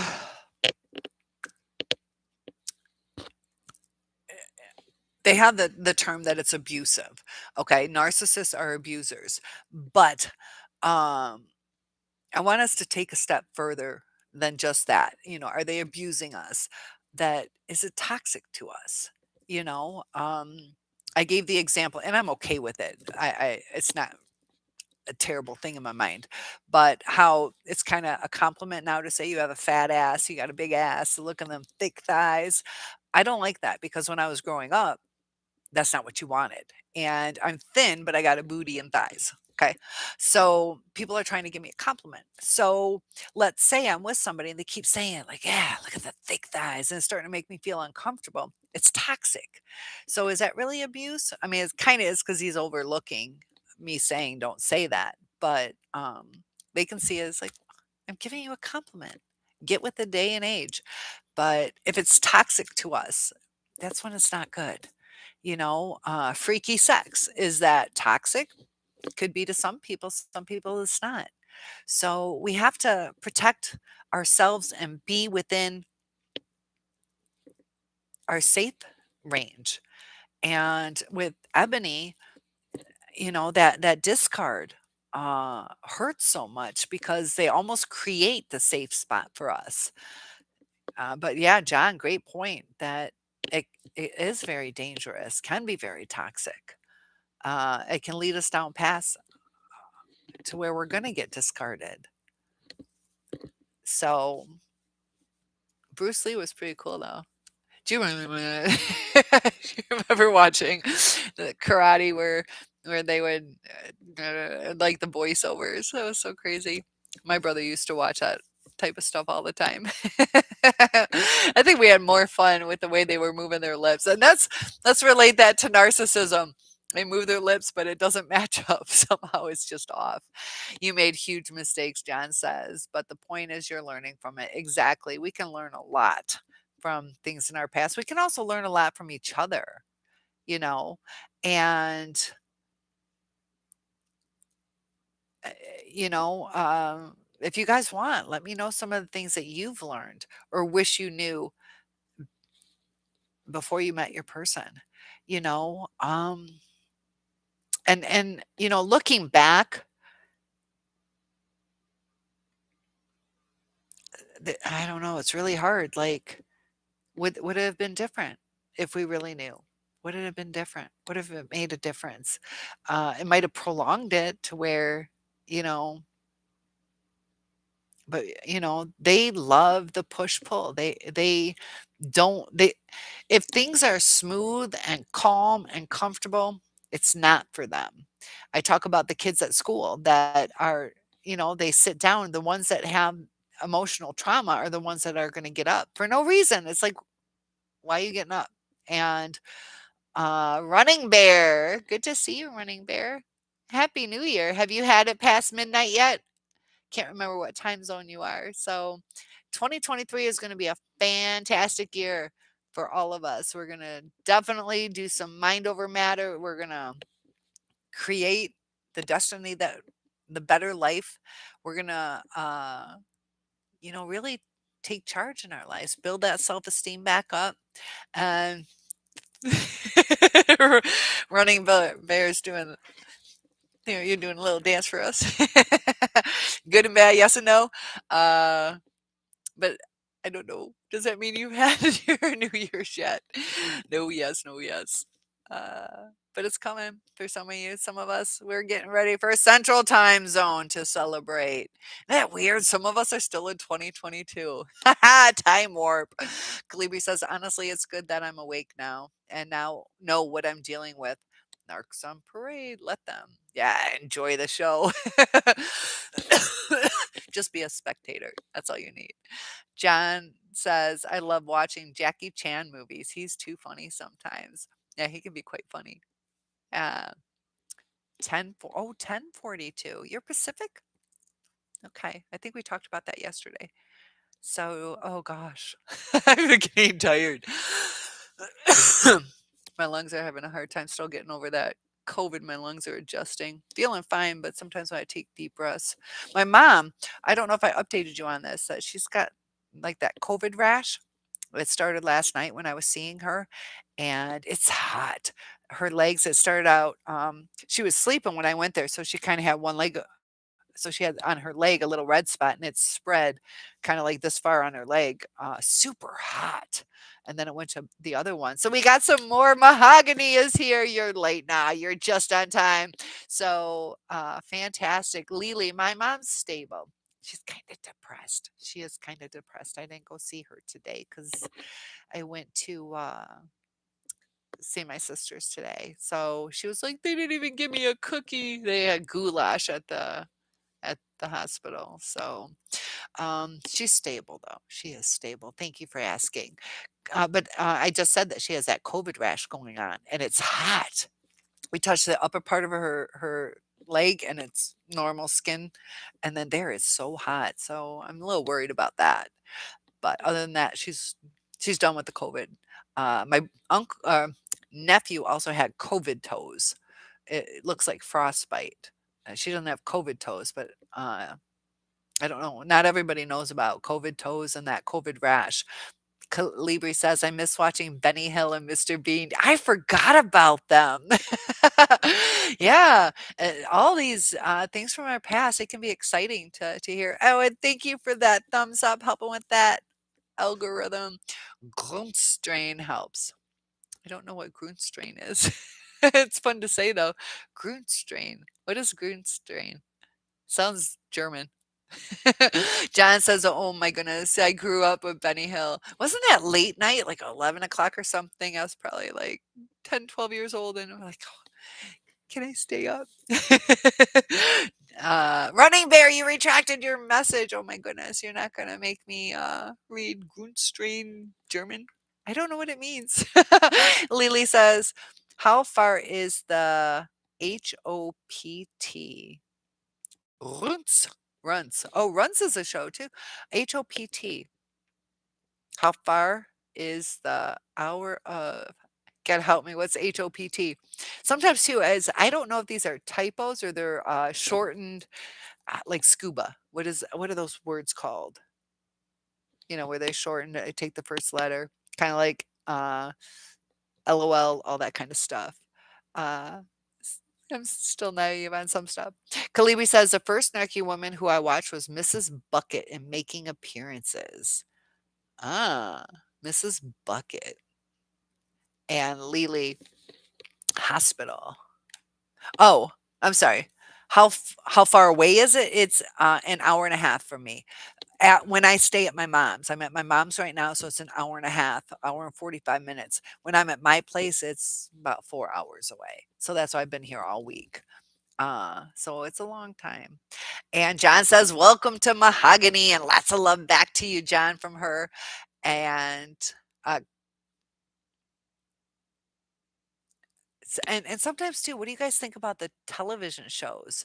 I know growing up that my mom would watch soap operas, and I just remember the only thing I got from it is like, how do these people not communicate? Like everything was always cliffhangers, and I know it's part of the way that the soap operas are made to, they want cliffhangers, but I'm like, just say it, or, just tell them you love them, or whatever. And it's almost like we live in a soap opera that nobody's communicating the right way, you know. Um, I don't know. And then you see a lot of people too staying in these unhappy relationships. I think it was Miley Cyrus who just said one thing she learned is, you know, oh no, it wasn't. It was Jordan Peterson's daughter, Michaela, had said that, she was married and she realized, you shouldn't stay in this unhappy marriage longer. Oh, Kalibi says, have you watched Dirty John on Netflix? He's a classic narc taking advantage of his situation. Ooh, I haven't seen that. I haven't seen that. I know I saw Catch Me If You Can. Have you guys seen that one? Is that a Leonardo DiCaprio movie? Um, but it's where the guy is just, entitled to everything, just goes and scams everybody, and it's a true story. It is a true story. Um, Lele says all my friends and sisters that are married are unhappy. Huh. Yeah, I have a hard time really figuring out who's happy, who's not. I know I have one friend who's with a girl that he he never makes it past 5 years, and I'm not saying it's his fault, but he never makes it past 5 years. And the one he's with, I kind of don't understand the relationship. There's nothing wrong. Well, she's a kind-hearted person. I just don't see them together. But uh, it was kind of like a relationship of convenience. And I know John's asking, why are they unhappy? Excellent question, John. John gets an A plus for a good question. Yeah, why are they unhappy? I know, like my friend with her narc, it's just the abuse. She's going through kind of what Sam's going through. She just had her toe amputated, and he's pissed off at her. Lily says, did anyone else know? Oh, so that didn't mean hospital. Oh, is that what it's supposed to mean? Is that short for hospital? So confused. I thought you typed hospital. Um, and I think you're just saying, did anybody know that? HOPT. I'm gonna take it as that's what it means. Okay. Hey guys, answer her. Does anybody else know what HOPT was? John says communication is so important to a relationship. And like the narcissist can have conversations. They can have fantastic conversations, but as far as the depth, when it gets too deep, they'll lie about it. Um, it's just the accountability, and it can be something as simple as, did you fold the laundry? You know, did you see where the remote was? And they're like, fuck, I forgot it downstairs. So they'll lie. I haven't seen it, and then they'll bring it up and they'll put it right on your table. Oh, it's right there. So they might make you think like, crap, do I need glasses? Am I losing my mind? I swear I looked at that place 3 times, and starts like messing with your mind. All they had to do is say, I left it downstairs, but they're too afraid to be honest. And it changes our perception of reality. It gets us frustrated. When we're frustrated, it's also gonna cause problems. Oh, you wonder if it's a regional abbreviation. Yeah, I didn't know that. I was in nursing school. My mom was a nurse, respiratory therapist. My sister's a nurse practitioner, and we don't use that. I don't know. Maybe. I have a friend. That's the other thing too with communication. I have a friend who worked for the uh, Amtrak, and when I go down to Tennessee, let's see, BAN. I can't remember what Nashville, Tennessee. I don't know, but he talks in code that it's like, come on, like for Detroit, DTW, and not DET or something like that. He doesn't talk the right way. Everything is like locationally related to Amtrak, and he knows I don't follow that stuff. He also doesn't get it that I don't follow football. He's like, "Are you who you rooting for?" He brought something up about the game. It's interesting. It's like whatever. Like it doesn't matter, but still. Um, you've been with two leaders, first long-term relationships.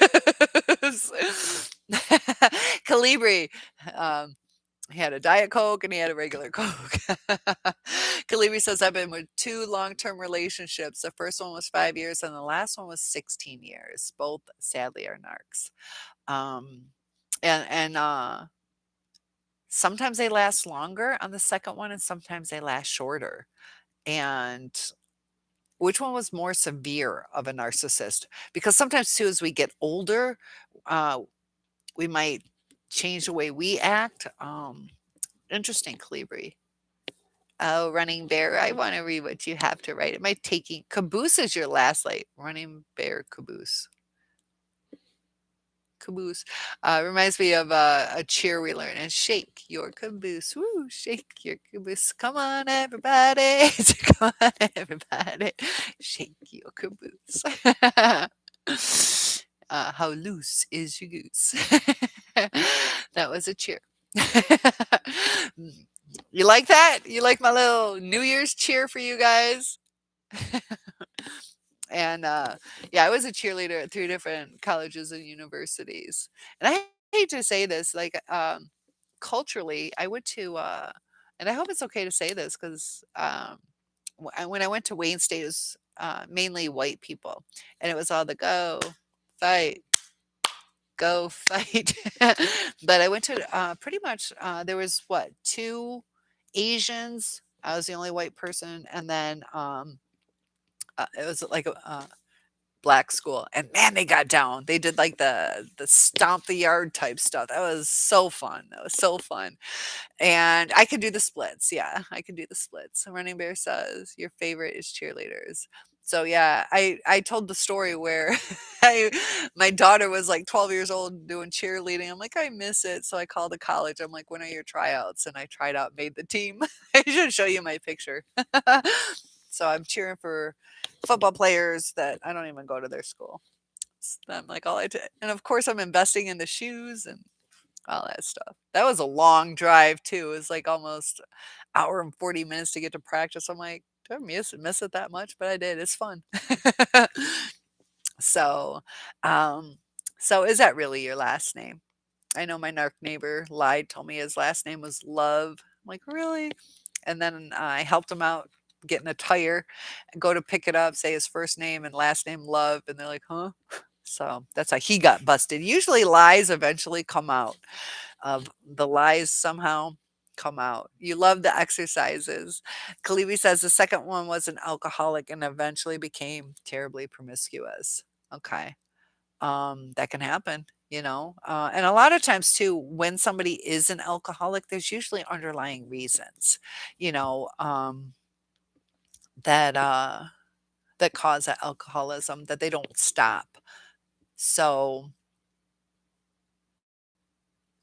yeah, that's sad. That's sad.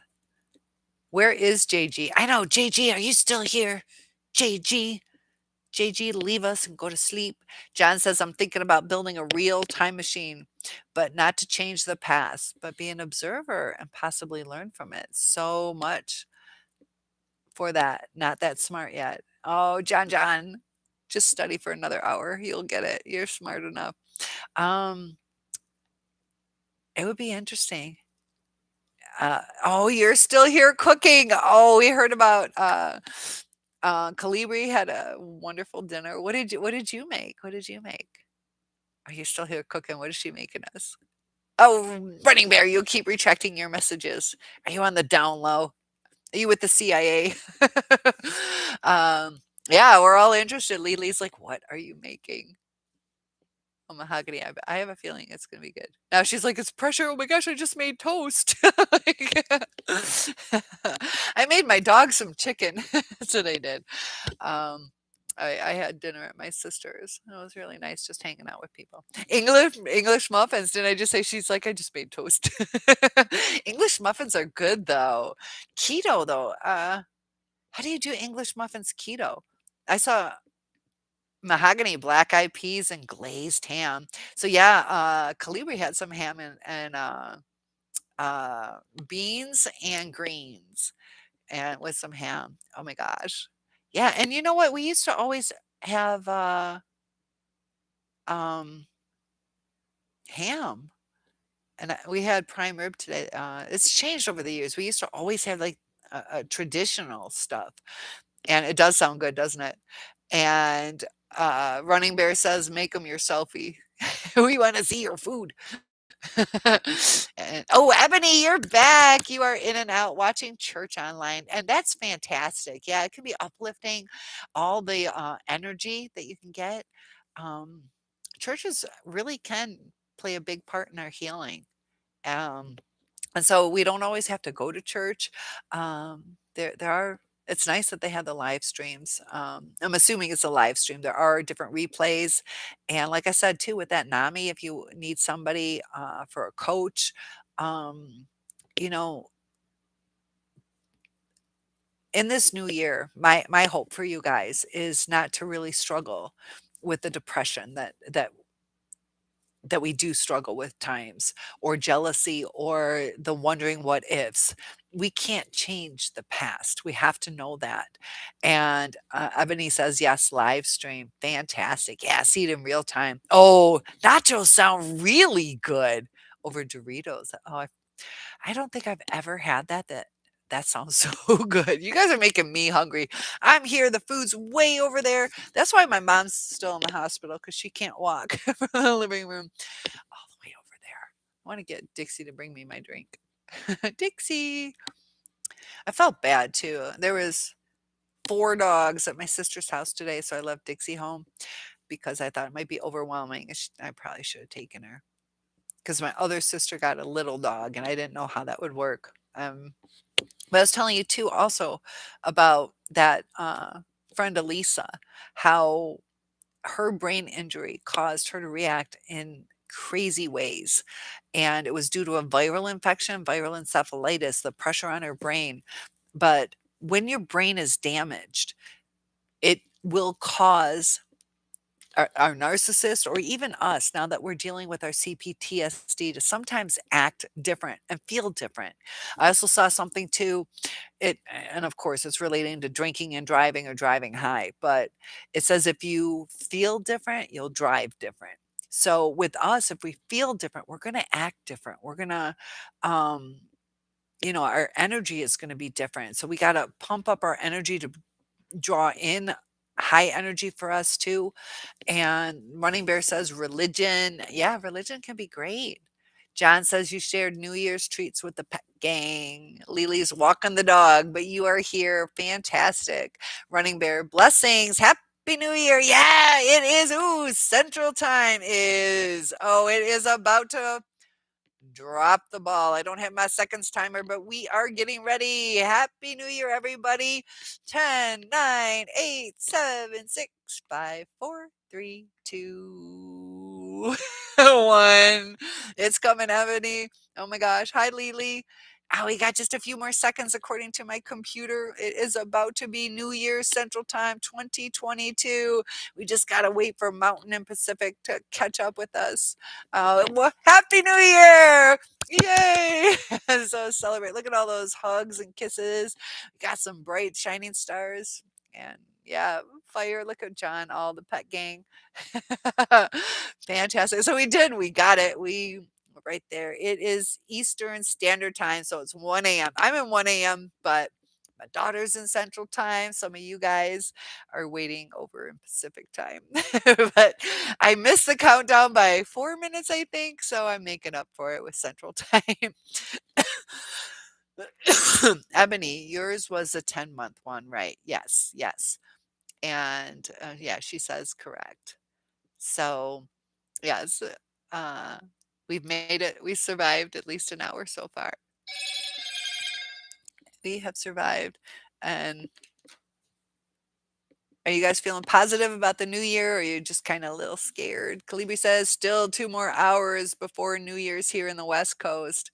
So, yeah, oh my gosh. It's coming though. It is coming for you. Just got to wait a little bit.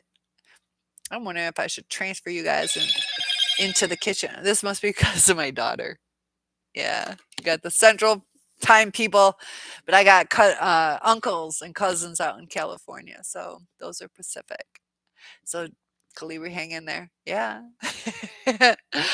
But with the new year, we don't necessarily have to have New Year's resolutions, but it's good to start changing the way we think about things. Running Bear says, scared I pressed. You were scared you press the subscribe button? It's okay to. It's okay. I want you to. Yes, definitely. Yeah. Are you scared I'm going to come after you if you don't? I start threatening you guys. So, yes, please hit that subscribe button. I'll make you feel guilty if you don't. That was the other thing, too. Like, help Helen Smash. What's his name? Steven. ah, What's his last name? I can't remember it now. Not Hawkins. Steven. I don't know, but he was, like, guilt tripping people into it. You gotta subscribe. But Mahogany says, "I feel good about the new year. I'm about to start cleaning, throwing things away. First is to clean your children's closet. Yes, have 10 minutes apiece. It'll be clean for 10 minutes." And I've always said that too, but I've seen other people researching it, that our surroundings are really important to us, you know?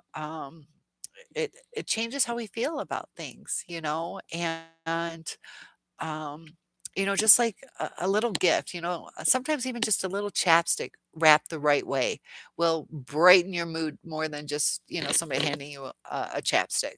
Um, so we got to do that with our surroundings, make them, give us the feel goods, So yeah, definitely start doing that. I have to tackle my basement. Oh, maybe I should make you guys hold me accountable. Maybe not. But mahogany, yes, exactly. I'm definitely gonna clear out some of my closets because I have so many clothes I'm just never gonna use. There's some where I wouldn't mind wearing them, but the fabric is like acrylic or something like that, and I ordered them online, and it's just hot and itchy, and I don't wanna wear it. I got other clothes I can wear. I don't but it's taking like, my closet's so jam-packed. I also wanna need to get rid of shoes.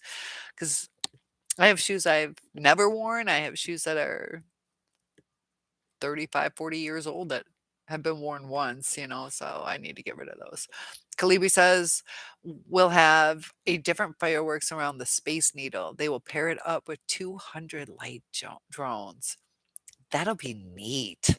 Yeah, I forgot about drones. That'll be awesome, Calibri. Uh, Ebony says, "My mom just encouraged me with a text that said, 'You'll be sending your enemy a thank you note.'" Aw, yeah, yeah, you got a good mom. Yep, yeah. John says, "Send in the drones, send in the drones." You've seen them in action. That would be neat. Hemp is the best. Hemp is supposed to be good. There's a lot of uses for hemp, whether it's paper or rope or clothes. It's pretty durable. Yeah, they could use a lot more with hemp, but they just don't. Kalibi says, "John, I'm sure there'll be a video on it in YouTube." Yeah, good thing. I bet you're right. Running Bear says, "Don't touch 30 days. It's history. Trash. Don't touch 30 days." Oh, I see what you're saying. Yeah, if you don't touch it for 30 days, I got a lot of trash, or at least a year. Was it the Japanese hold it? If it doesn't bring you happiness, get rid of it. Because the thing, like with the 30 days, like my bikini, I haven't touched. So that I hold on to. But yeah, a lot of the things we can get rid of, we can definitely get it, especially in our fridge. If we haven't touched it in 30 days, get rid of it. Um, so yeah, if it's seasonal, that's a little different. But yeah, we need to start clearing things out, whether it's 30 days or a year. But yeah, 35 years for shoes that I'm never going to wear again and been lugging them around from place to place. Yeah, it's kind of silly. Lily says, my first real heartbreak was when I was 32 and 10 months. Also, and really took me a year to get over him. I couldn't see straight sometimes, but not an arc, and another one 6 months, and it was hard, but it fades. And when this is my take on it, is when they're not a narcissist, it's easier to get over them. We don't have the trauma bond. We don't have the trying to figure out, what went wrong or blaming ourselves because in a normal relationship, we can be like, yeah, you know, I did promise I'd cook every night, or I shouldn't have yelled at them. But it's like, ugh, it's weird. How much different it is. You sold out for 2 years, 2 years ago. You keep retracting things. Oh, I gotta look quick. John says you just found a soundtrack from the Million Dollar Man show tonight, based on an episode that originally inspired you to become the inventor that you are today. Certain things definitely lead us different ways in our lives. Um, it's almost like, without that, where would we be? So take all these blessings that we have. That's one thing, John, I want you to hold on to. There are certain blessings that we take for granted. Those are celebrations in our lives. So we need to think about all the different celebrations. Ebony says, thanks, Lily. Narc relationships definitely take longer because of the psychological damage trauma bond, but I trust that I will heal soon, giving yourself grace. And yeah, give yourself some grace, you know. We're here for you. We hope you join in again. I'm trying to do as many like one per night if I can. They're gonna start getting a little earlier. I did this one late because of the New Year's, trying to get a couple time zones in if I can last that long. Lily says, but if you already stopped loving the narc and truly hated them, then it's easy, like for me. Yeah. If you get to the point where you're like, fuck that motherfucker, it's a lot easier. It is a lot easier. And a lot of times too, that's when you have stronger boundaries. Like, screw you, you lied to me, you're done. Um, but some of us don't have those stronger boundaries, or the self-esteem that they can utilize to heal quicker. Um, we're just holding on to those future fakings where we're like, but, and it's hard. Lily says sociopath he was. Oh, he's not a narc, he's a sociopath. Oh, they can be cold-hearted. Running Bear says, "A painting borrower from public library inspired me to go into business for yourself." Oh, that is cool. So what kind of business do you do right now? Uh, Not violent, though. Yeah, they're not always violent. It gets confusing. Running Bear's retired now, but yeah, that's a blessing. For some reason, you came across that and got inspired. A right time, we don't always get inspired, and sometimes we do when the timing is right. That's fantastic, Running Bear. John says, I'm really sorry, guys, but I'm seriously getting tired. But I want to wish everyone here a happy new year. Have to go. See you soon, everyone. Hopefully, you'll be able to join us tomorrow. Sleep well, John. Thank you for all your input and love. Get some good sleep. And Ebony says, I haven't stopped loving him and still love the person I thought I was with, not the real him. I loathe the real him, and not even my healing will change that. Never, ever. That's what we have to focus on. Like, um, I can be in love with, I don't know, I always use Elvis because everybody usually knows that name. I could be in love with Elvis. That's not going to do me no good. For one thing, he's dead. He's never going to see me. He doesn't even know I exist. And, for me to be brokenhearted, or missing, or trying to lose weight for him, or whatever it is, it's a wasted life, you know,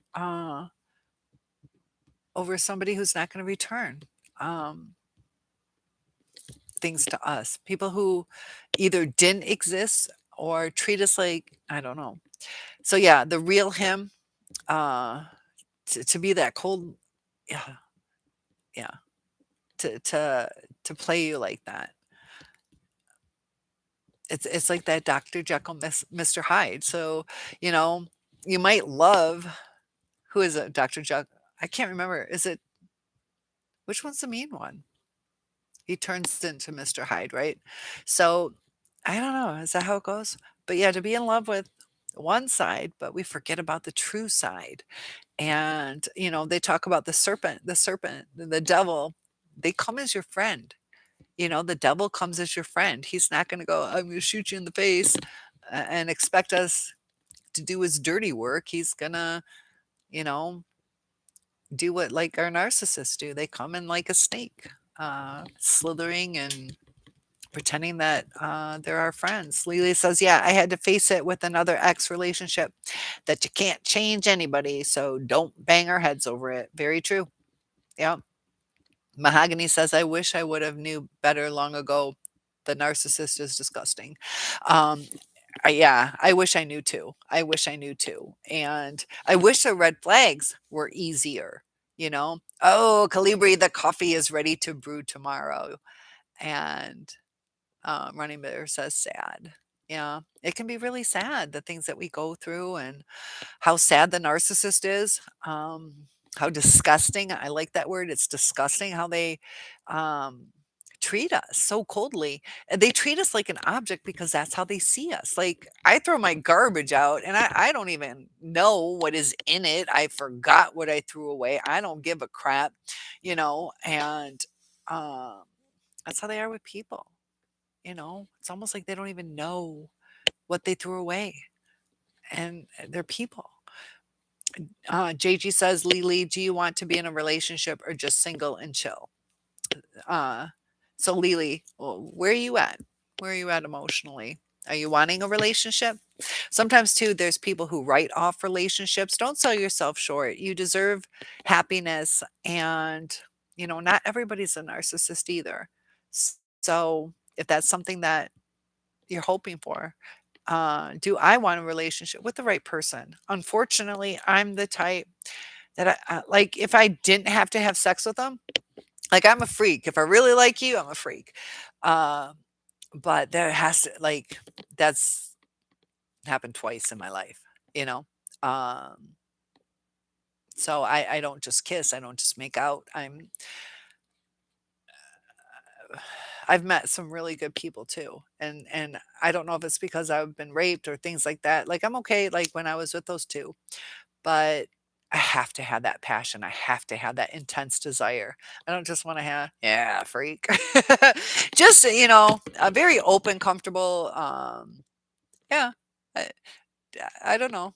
Not like crazy, like, you know, I don't do dogs or you know, um, crazy, crazy, but you know, just comfortable, fun stuff, you know.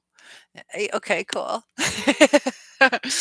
And but I can't just do it to do it, and I would be married many times over, but, you know, I'm not gonna waste somebody else's time. I try to be fair, like, I'll go on,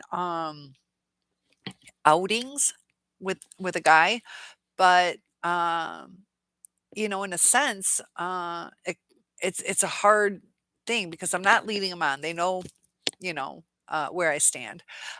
You know, I'll pay my way. Um, but a lot of times, you know, other people see us, we're getting along, we're laughing, we're kind of like really good friends. And they're like, oh, you guys are dating, like in their mind. So they don't approach me. So it's kind of hard meeting people too. So I can keep the boundaries, but it also, you know, and then girls can be catty sometimes. Healthy, yeah. And I don't just want to do it. I want to do it with somebody that I really truly love. So if I find that, you know, Ebony says the fool, I knew I was too good for him from the beginning. I remember him telling me, I don't want you to settle. He's a lost, empty soul. His end can't be good. Yeah, and, I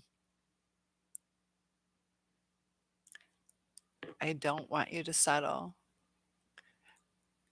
Was he saying settle for him?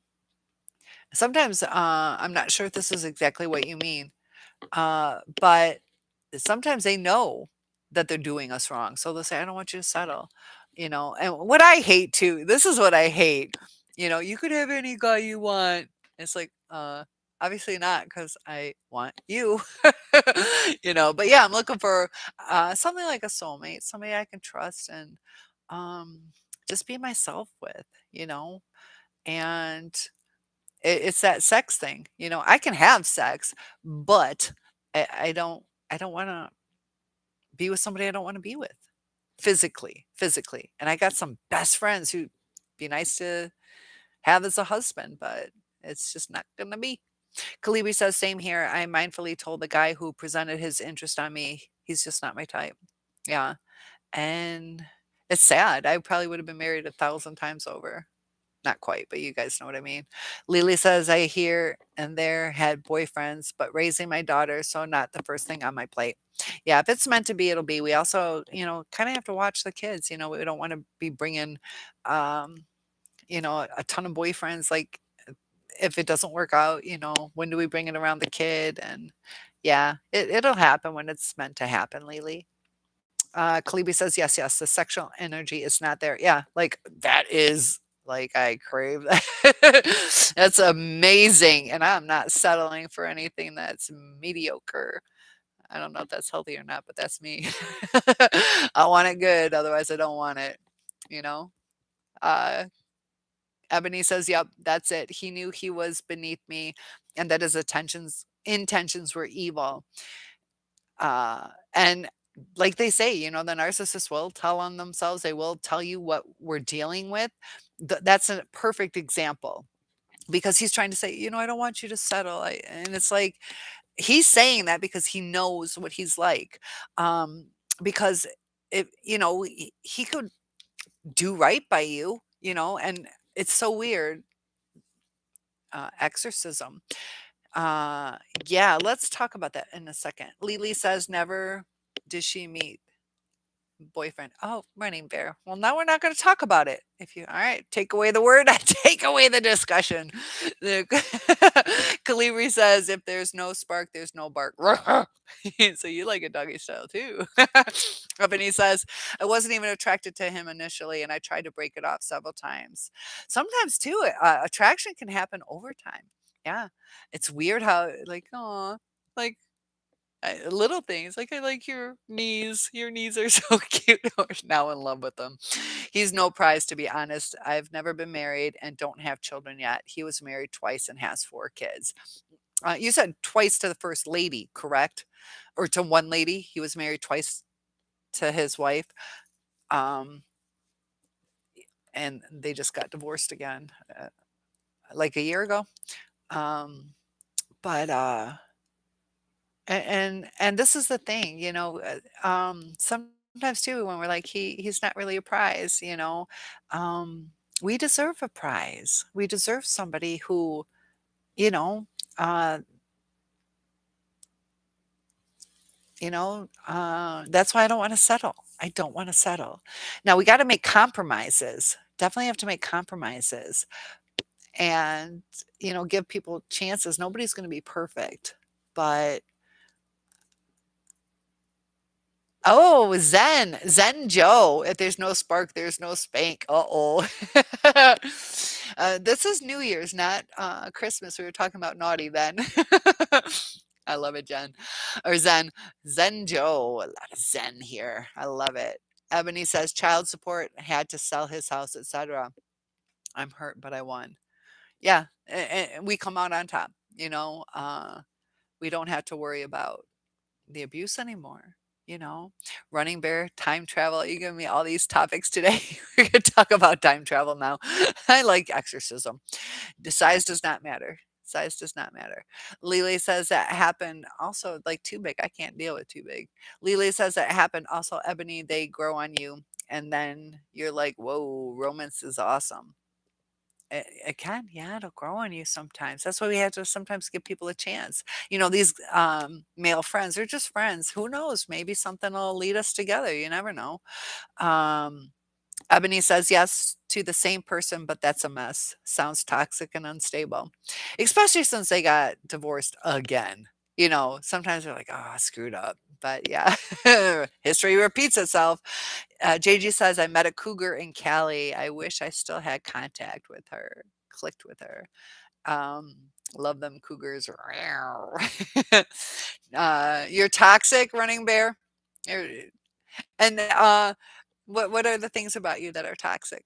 And that's cool. Like if you are a toxic person, we're here to talk about both sides of the coin, to really get um an understanding of each other. What age range, JG? Ooh, Lily. Huh, I think you two are gonna end up getting married. And I see something going on. But yeah, as far as size, there's a lot of guys that really worry about size. Sometimes it's too big. Like I said, like guys are like, man, and I'm like thinking, dude, no. Other girls love it. Other girls love. So it depends. But no, just have confidence in yourself. It doesn't matter. If somebody really loves you, it doesn't really matter. JG says she was 50. And okay. So, and core. You're hardcore toxic. Is that what you're saying? Core. Get to the core. You're toxic to the core. Is that what you mean? JG said, oh, Calibri, good. JG says, we had a good time on the beach in Marina Del Rey area. Haha. That means the Marina of the King. Huh, I bet that was beautiful. Kalibi says, oh man, size, size. Yes, Dutchmen can claim the prize. My family is Dutch. My mom was born over there. That's for height. Are you talking about, um, I don't know. I haven't, my brother's Dutch, but I don't know what that looks like. Are you talking about height? Dutchmen are the tallest. This is what's crazy is Dutchman, the average Dutchman, the average Dutchman is 6 foot of all, like that's the tallest people in the world. I'm 6'1". It pisses me off. I'm taller than the average tallest country man. Do tell, yeah. It's after midnight. We could talk dirty. Zen says, well, at least I got above average in one aspect of my life, and it wasn't my grades. But that's how you passed. I'm just teasing. Not height, silly girl. Okay.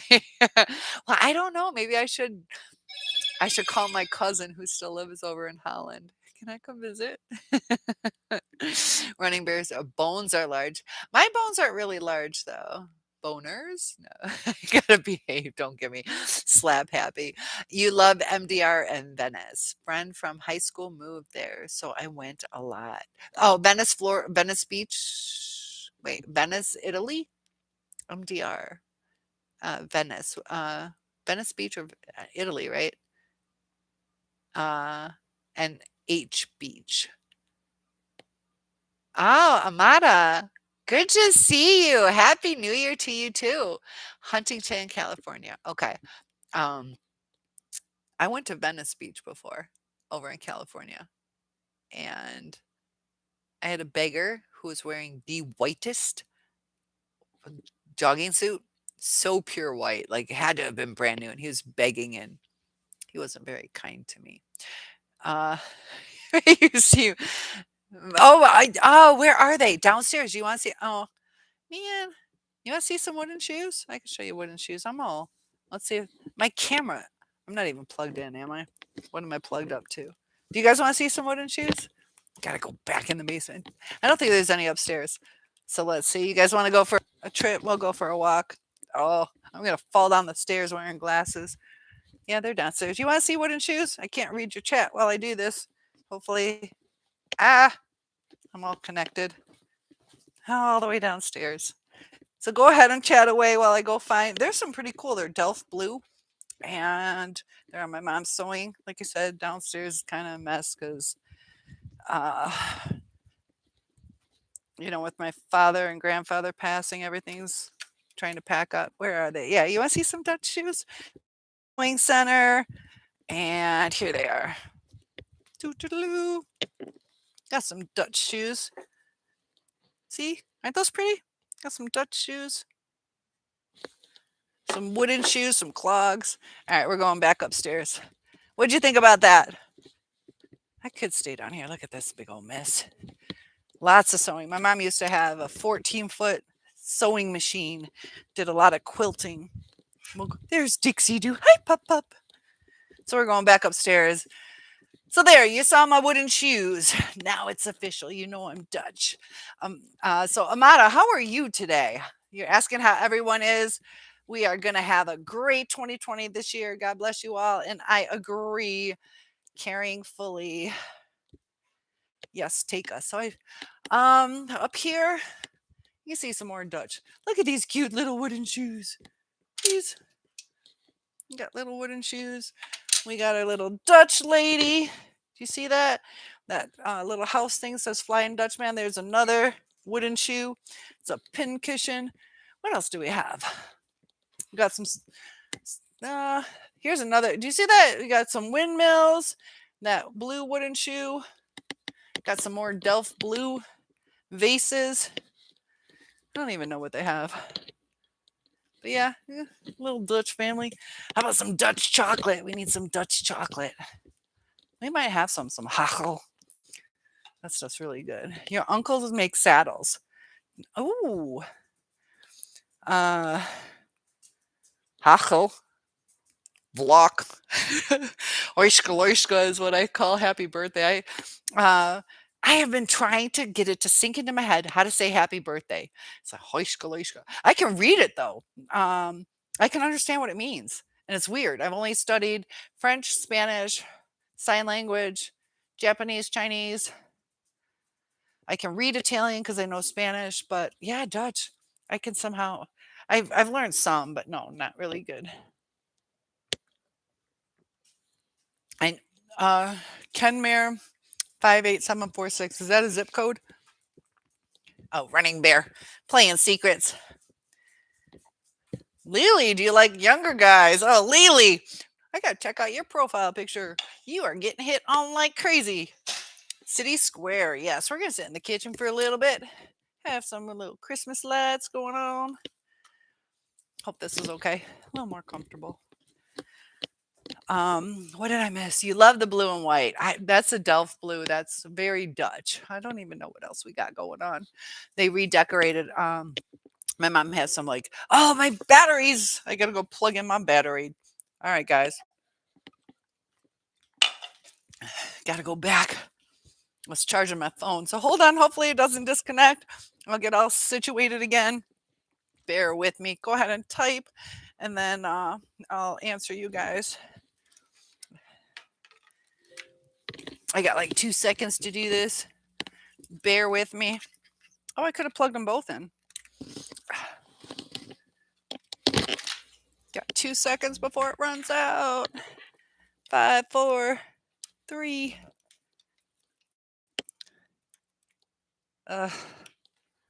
Geez. It's not going in. It's on the other side. Oh, crap. Gotta plug it in real quick. It's not going in. Why isn't it going in? There we go. All right. Thank you, guys. Sorry about that. So there's a little tour of the little Dutch stuff. Got little villages and stuff like that. You're 27 years. Hard. Hard. So crazy. Oops, I mean old. Well, I hope it hasn't lasted that long. I mean, we like it when it lasts, but 27 years, that's, I mean, like, come on, get over it. Can I take a coffee break? How about some caramel laden waffles? That would be good. That would be good. I like Belgian waffles. Those are good. Those are a little fluffier. Mata says, I think it's easier to learn different languages once you know a few. Depends. I'm sorry, Chinese. That was after I knew a lot. Now, Spanish and Italian go really good. When I learned French and Spanish at the same time, I intermingled them. That was kind of hard. But it helps you learn, especially with uh, the familial and the tenses, how you have to conjugate the verbs. We don't really do that with our verbs, so that definitely helps. That definitely helps to know that you got to conjugate for I, the familial you, we, they, their, them, us, we. So yeah, it helps. 27 years hard. That would suck. My man can last longer than your man. Nuh mine lasts 28 years. Amada says, I think it's easier. It does help with certain languages. Yeah. And I know how to swear in Arabic. Lily says, well, not that. I hadn't had, but usually dated older. You speak three. Your dad spoke seven different languages, Amada says. Kalibi says, bought some Rip Van waffles at Costco. Only 2 grams of sugar per waffle. Very, very nice. I know I was on like a gluten-free diet for a little bit, and they had hemp waffles at this health store. I'm like, what are hemp waffles? So we were just talking about hemp. So Dutchman, you're gonna make me go. I'm going to Holland, and so yeah, Amada wants to know how we're all doing, wishing us that great New Year's, and I'm glad you like that Delft Blue. I love it too, and I don't really speak a lot of Dutch, and let me catch up. But yeah, those caramels, that'd be delicious. Their food's a little different. Their food's a little different over in Holland. Um, Amada says, I think it's easier. Hold on, I have to catch up. So Kalibi says about the waffles, Zen, you only know Spanglish. And I think that's not a typo. I think you mean Spanglish. Yeah. Um, so yeah, there is, yeah. Uh, Eubonics is, I kind of know a little bit of that. Is that what it's called? Saint Dymphna? I don't know Saint Dymphna. Running Bear says, is anybody, where is Saint Dymphna? I've never heard of that place.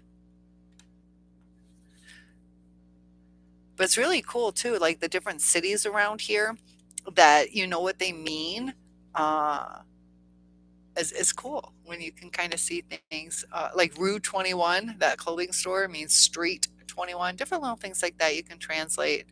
And Lily says, you wish you knew Spanglish. I should because I grew up in Miami. Filliger? Filliger. Um, yeah, and sometimes too, just knowing what people are talking about, you know, because it's kind of cool when you can listen to what they're saying. And I was able to help someone. There was a terrible car accident. The guy was drunk, but his van was smashed in, and it was over on its side, kind of almost on top. And he's crawling out the back. All the glass is all broken in, and everything is just big pile of everything.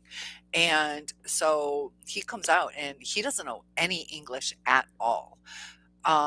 So people are trying to talk to him. Luckily, I knew Spanish enough to ask. You know, he started talking about his wife, and then all of a sudden, it's like in the car, and I'm like clarifying because at first he said it sounded like nobody else was in the car, but he was so drunk.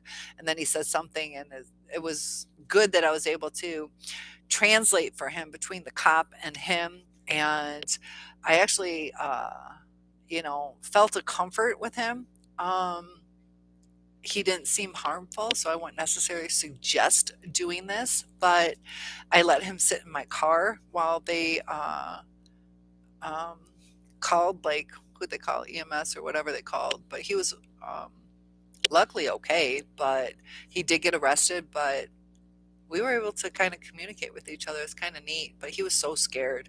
And yeah, even in Spanish, they lie because at first, he's telling me a story, and then it's like, no, you know, s- speaking in tongues. I went to my church took this field trip to a whole bunch of different churches when I was in like teen church, and like for a series of maybe 6 weeks or something. We went to different churches, and mine's like your conservative, like,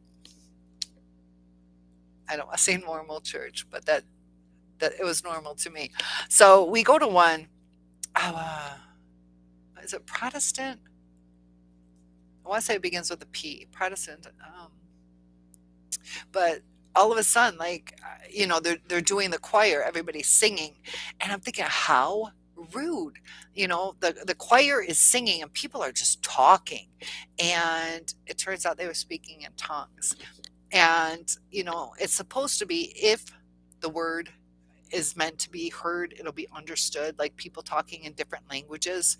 And I think what they do is they don't necessarily have, like, an actual thought come through. This is my interpretation, is that they just let it go, and if it turns into words, it might be meant. I think they kind of open the portal, but it was really weird. I've never experienced that, and it was almost everybody in the church. Not everybody, maybe it sounded like 60% of the people were doing it, and it was different to me.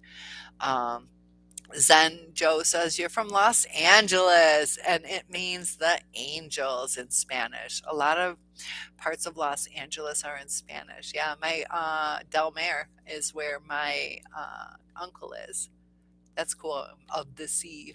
So, what was I going to say? It was weird. I went out to Los Angeles and I stayed there, and I met somebody on the bus, and they're like, oh, what city are you from or staying in? And I'm like, Los Angeles. He's like, what city? I didn't realize I had little sub cities.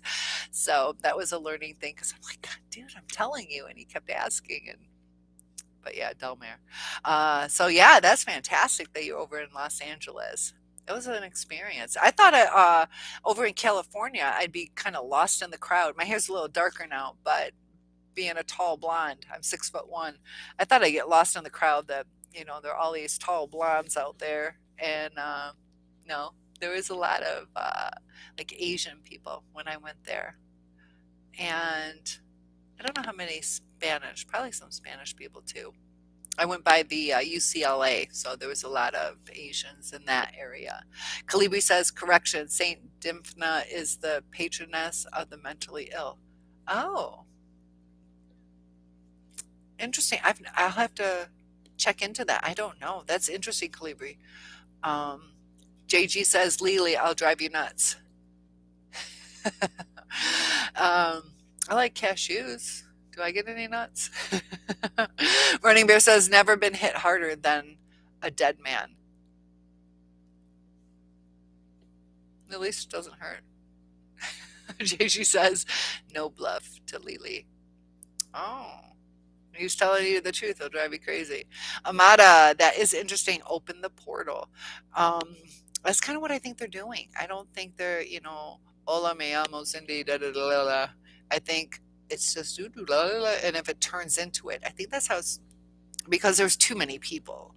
I don't think they were all inspired by this, but yeah, that's how I see it. Amada. Running Bear says Santa Fe. John says, you're back.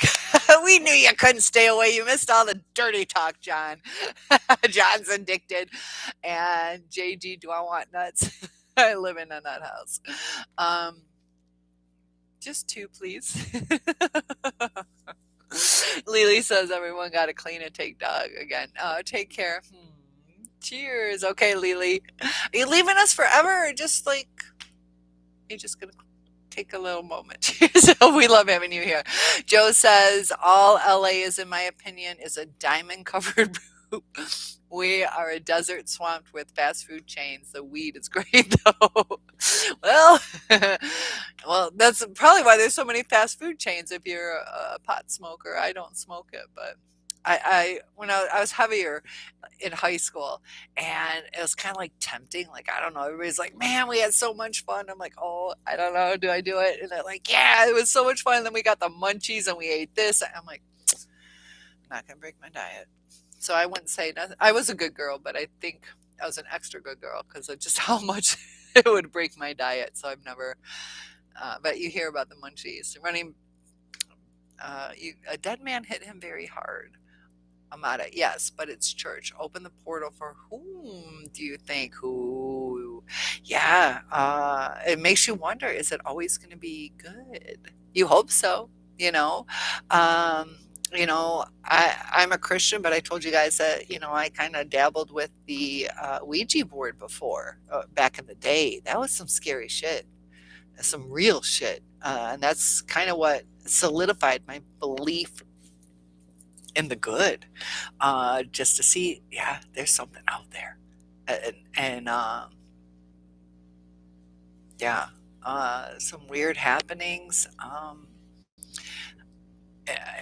I even went to a like psychic, and it was really weird how she knew some spot on shit. And she did, and to this day, how was it? Um, I can't remember, but she did like something with her fingers, and it was the exact amputations. It's been 30 some years since I've seen this man. Um, but she did his exact amputations. So she's like, why am I seeing a gun? And, um, she was talking about my ex who's a state cop. So the gun referred to the cop, but she said the white man and this white haired man that was his dad. Um, but she knew which amputations he had. And then she said there was like some spirit following me, and told it to go away. And it was weird how things changed after that. I had some pretty scary situations, sleep, like paralysis. I felt like my spirit, it was just crazy. We can get into that on a different time if you guys want to get into that more. JJ says, Lily, I'll relax. Oh, yeah, you'll check back. Okay, good. And I didn't do pot. Uh, I didn't want the munchies.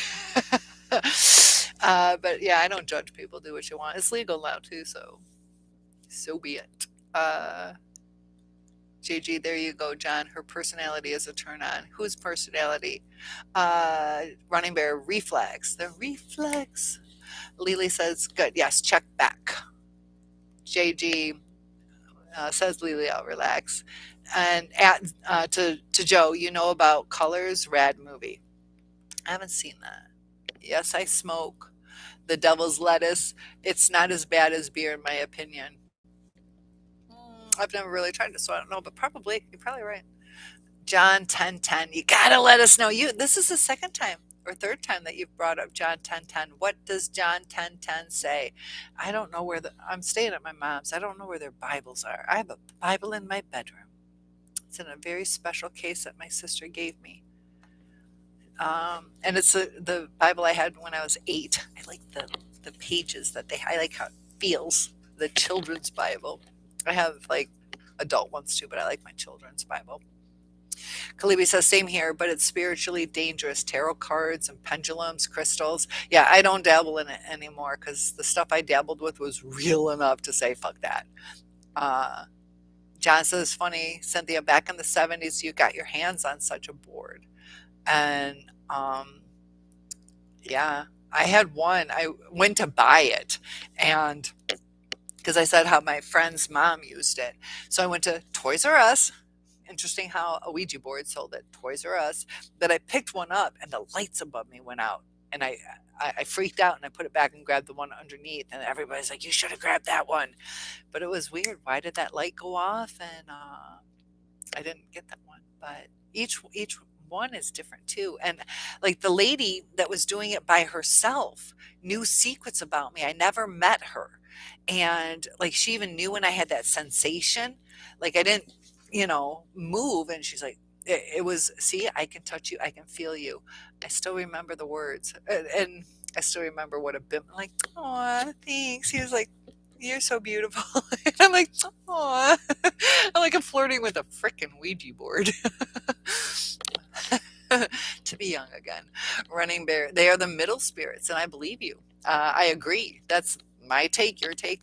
But yeah, you guys are correct. John, what were some of your experiences? Amada, it is scary stuff. And the things I saw, the things I felt, also things that happened, and haven't no, come out of my daughter when she's sleeping. And it didn't come like nasal, or it was an evil sound coming from my daughter. That's when I stopped doing it. And she was probably 5 or 6 years old. The deepest, scariest man voice out of a little girl. It was, yeah, that stopped immediately. There's cold spots in the place.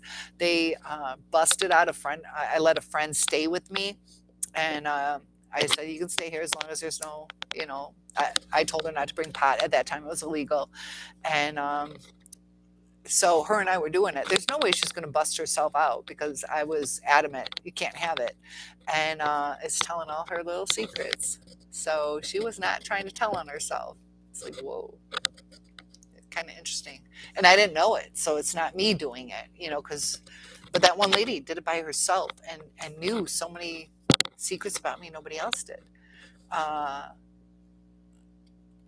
so Amada says, scary stuff, I would be scared. You've seen many people speaking in tongues, and it's kind of scary. They seem to be in a trance, in your opinion. And I think that they're trying to concentrate. They're trying to open.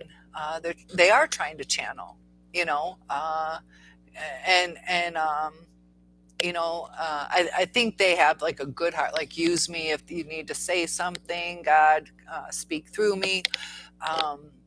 And it can be scary. Things that are not common to us can be scary. And you guys are so sweet with those thumbs up. That helps with the algorithms. I mean, I appreciate that. John says, I'm smoking weed right now. I'm okay, feeling relaxed. Ooh, yeah.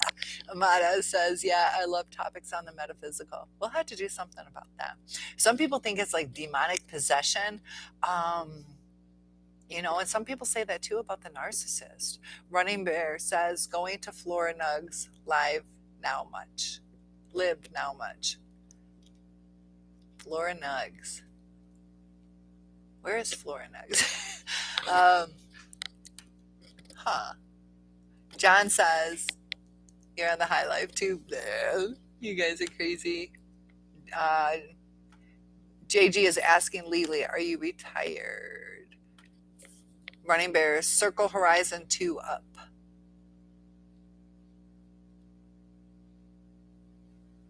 By your circle. JG, Lily is back on the grass. Uh-oh. Lily says, oops, I did medicinal with a friend and I literally haven't smoked in 18 years, but you had a few hits tonight with Brent. It was like the Colombian gold from high school. So tasty. I don't know what it even feels like. Does it, like, I'm kind of like, you just kind of chill. Like, I like being hyper. I don't want to be chill. Joe says, by beating, I mean your impactful. I love your personality.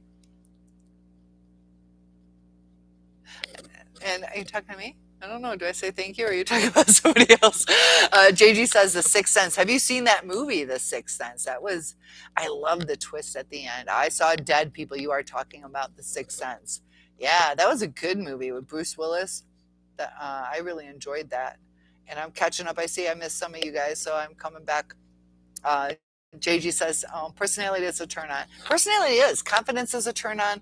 And, you're saying mine is. Well, thank you. Yeah, I like to have fun and I don't know. Thank you. I'll take that as a compliment, JJ.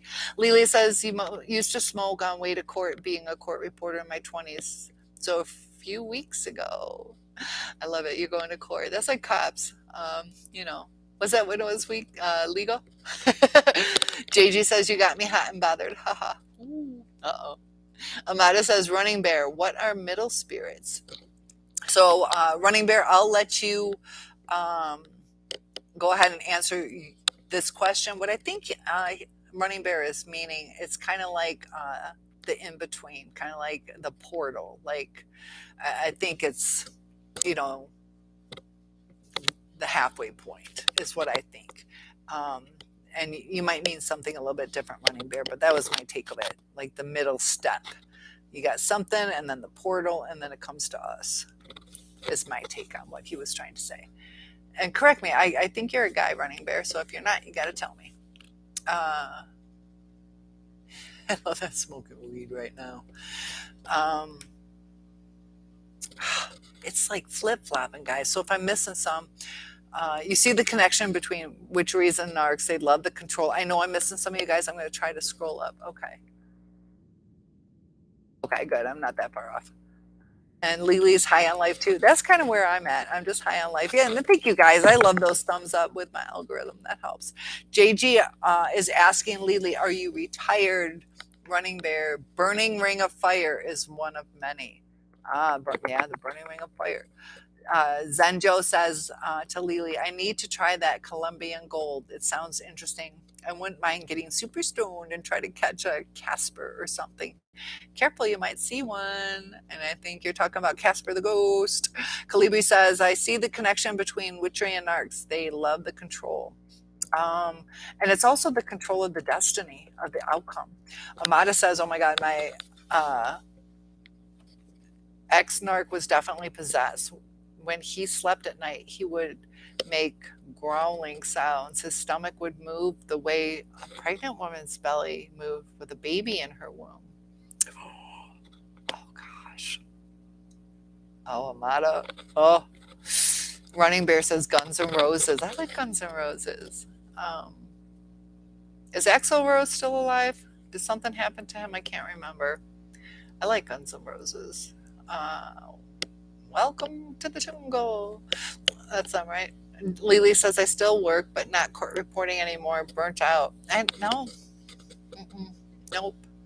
Nope. I didn't really even drink until like 2 years ago. I'm 52 and a half.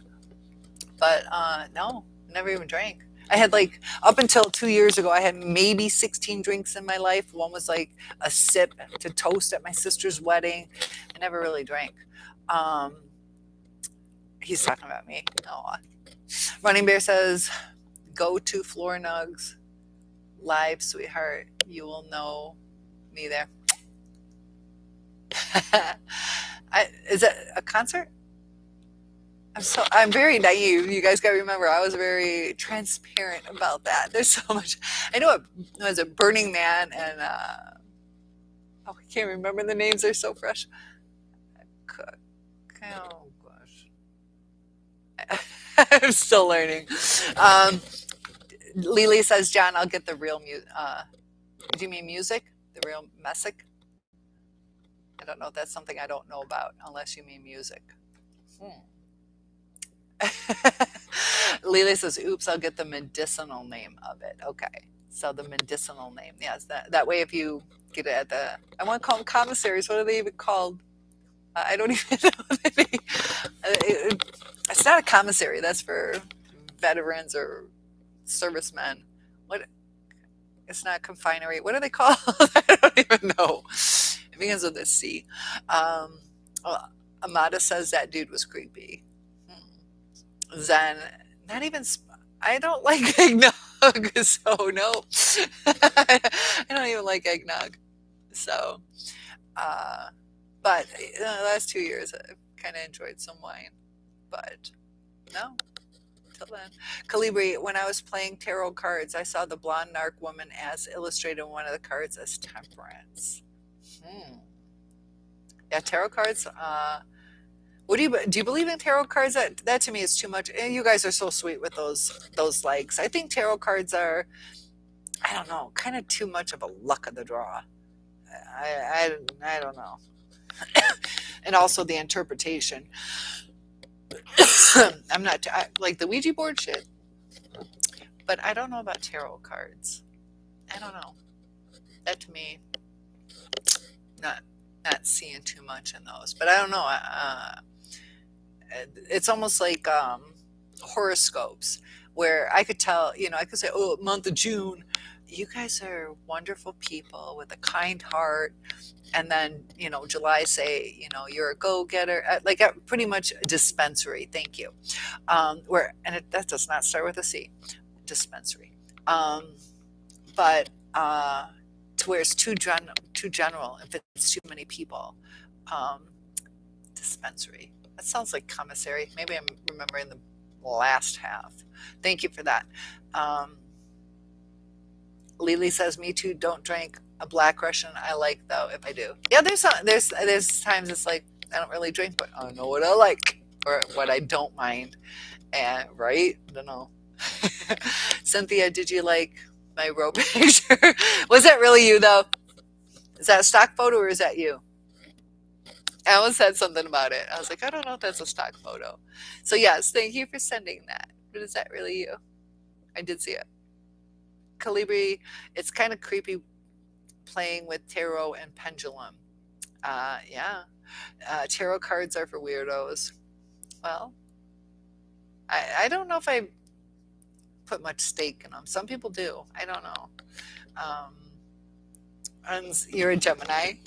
You're kind-hearted, works well with others. But like horoscopes, it's almost like sometimes you can kind of, I don't know, it depends on who it is. Sometimes too, you're like, oh, I can kind of see that. But it's also like if they say a negative trait, we're like, that's not me. This doesn't work. And we got somebody else joining us. Happy New Year's. Oh, we're about 4 minutes away from Mountain Time. Is it Mountain? That's about to celebrate in 3.5 minutes. We got more people joining us in 2023. It is like a time warp. It's 2023 here, 2022, where some of you guys are. Gemini and Leo get along really well. Oh, well, good. Good. I'm a Leo. That's cool. I am a Leo. Calibri, my take on tarot cards, it bogs up the trust issues, the true issues of life. Hmm. I can kind of see where you're going with that. Yeah. And it's never real clear. It's never real clear. At least the answers I've gotten. Um, you need to go on sabbatical. Okay, so how's that the outcome of my life? I don't know. But I did have a psychic who there's some crazy stuff. Like I did not believe her. I thought she was a freaking nutcase. And she was spot on. She's like, you're going to move 3 miles from here, from where you live now. I'm like, I am trying to move out of state. I am not going to do that. I was just trying to save up some money. And I applied, like before I saw her, to an apartment complex. I thought I was just going to do leasing, and they offered me an apartment. It was within 3 miles. It was just weird. I was like, I never planned on doing that, but I took the job. And I didn't take it because of what she said. It was just, a really good offer. Oh, John says your phone's having problems again. Guys and girls, Cynthia, I have to go. Give my phone a rest. I still love you, and I'm looking forward to seeing your next live stream. See you next time. I look forward to seeing you again, John. John, you were a trooper. You stayed up an hour and a half extra just to be here for all these great people. So thank you for that. Get some good sleep. So later, John. And John, you're bailing a minute and a half before it's Mountain Time's turn. Go ahead and get some sleep. Thank you for joining us. Amada says, I think maybe tarot cards have to connect with the reader. Some people may not be able to connect to them and get the messages. Calibri says, Happy New Year, John. I think you're right, Amada. Yeah. And a lot of them too, like, it's not like you can just give them a deck of cards. They're supposed to like connect with that card. And yeah, my sleep schedule is screwed up. It's 2 a.m. here. Yep, and I'm a teacher. Supposed to be in bed right now, but it's break time. And John, look at all that celebratory stuff. That's beautiful. I love it. Yeah, we got 1 minute left before the New Year's for the Mountain Standard Time people. And yeah, even over in Europe, they've already celebrated, haven't they? So China too, right? They come first. I went out there. It was really interesting. They had Christmas stuff in July. In August, they celebrate year round. It's 2 a.m. where you are as well. On my computer, we still got probably about 30 more seconds, but I don't know if my computer time is right. But it is almost New Year's, or maybe it already is. Amada. Yeah, I think you're rounding up. So Kalibi says, true, one really has to be totally immersed mentally and emotionally playing tarot cards. I think so too, but I think we need to say 10, 9, 8, 7, 6, 5, I'm guessing 4, 3, 2, 2. And then we had the number 1s. This Happy New Year's, guys. 2 a.m. Oh, John, thank you for hanging in there. Take care. 11. Oh gosh, I'm not going to make it. I'm not going to make it. I'm at 6, 5, 4, 3, 2, 1. We did it. Yes. Happy New Year. Cleary. So tired. So you got another hour. Oh my gosh. Wow. You've been a trooper. You've been here since the beginning, pretty much. So, yeah, it's been a lot of fun talking to you guys, though. It's been a great New Year's. And Calibri, it's 2 a.m. Would you mind if I tell you that I really adore you, but I should probably get some sleep? I'll log in tomorrow if that's okay with you. You've been a trooper, and I appreciate you joining us in our little party. I want to make sure Kalibri's cool with that because you've been a good supporter. You've been here. Are you cool with that if we sign off now? Okay. Awesome. And thanks for understanding. So, guys, happy New Year's. And Calibri, I'll be able to say that to you hopefully tomorrow. I'll do another live chat. So, I'll be driving across state tomorrow. So, wish me safe travels. Happy New Year's, guys. Happy New Year's. I'll see you guys tomorrow. Enjoy the new year.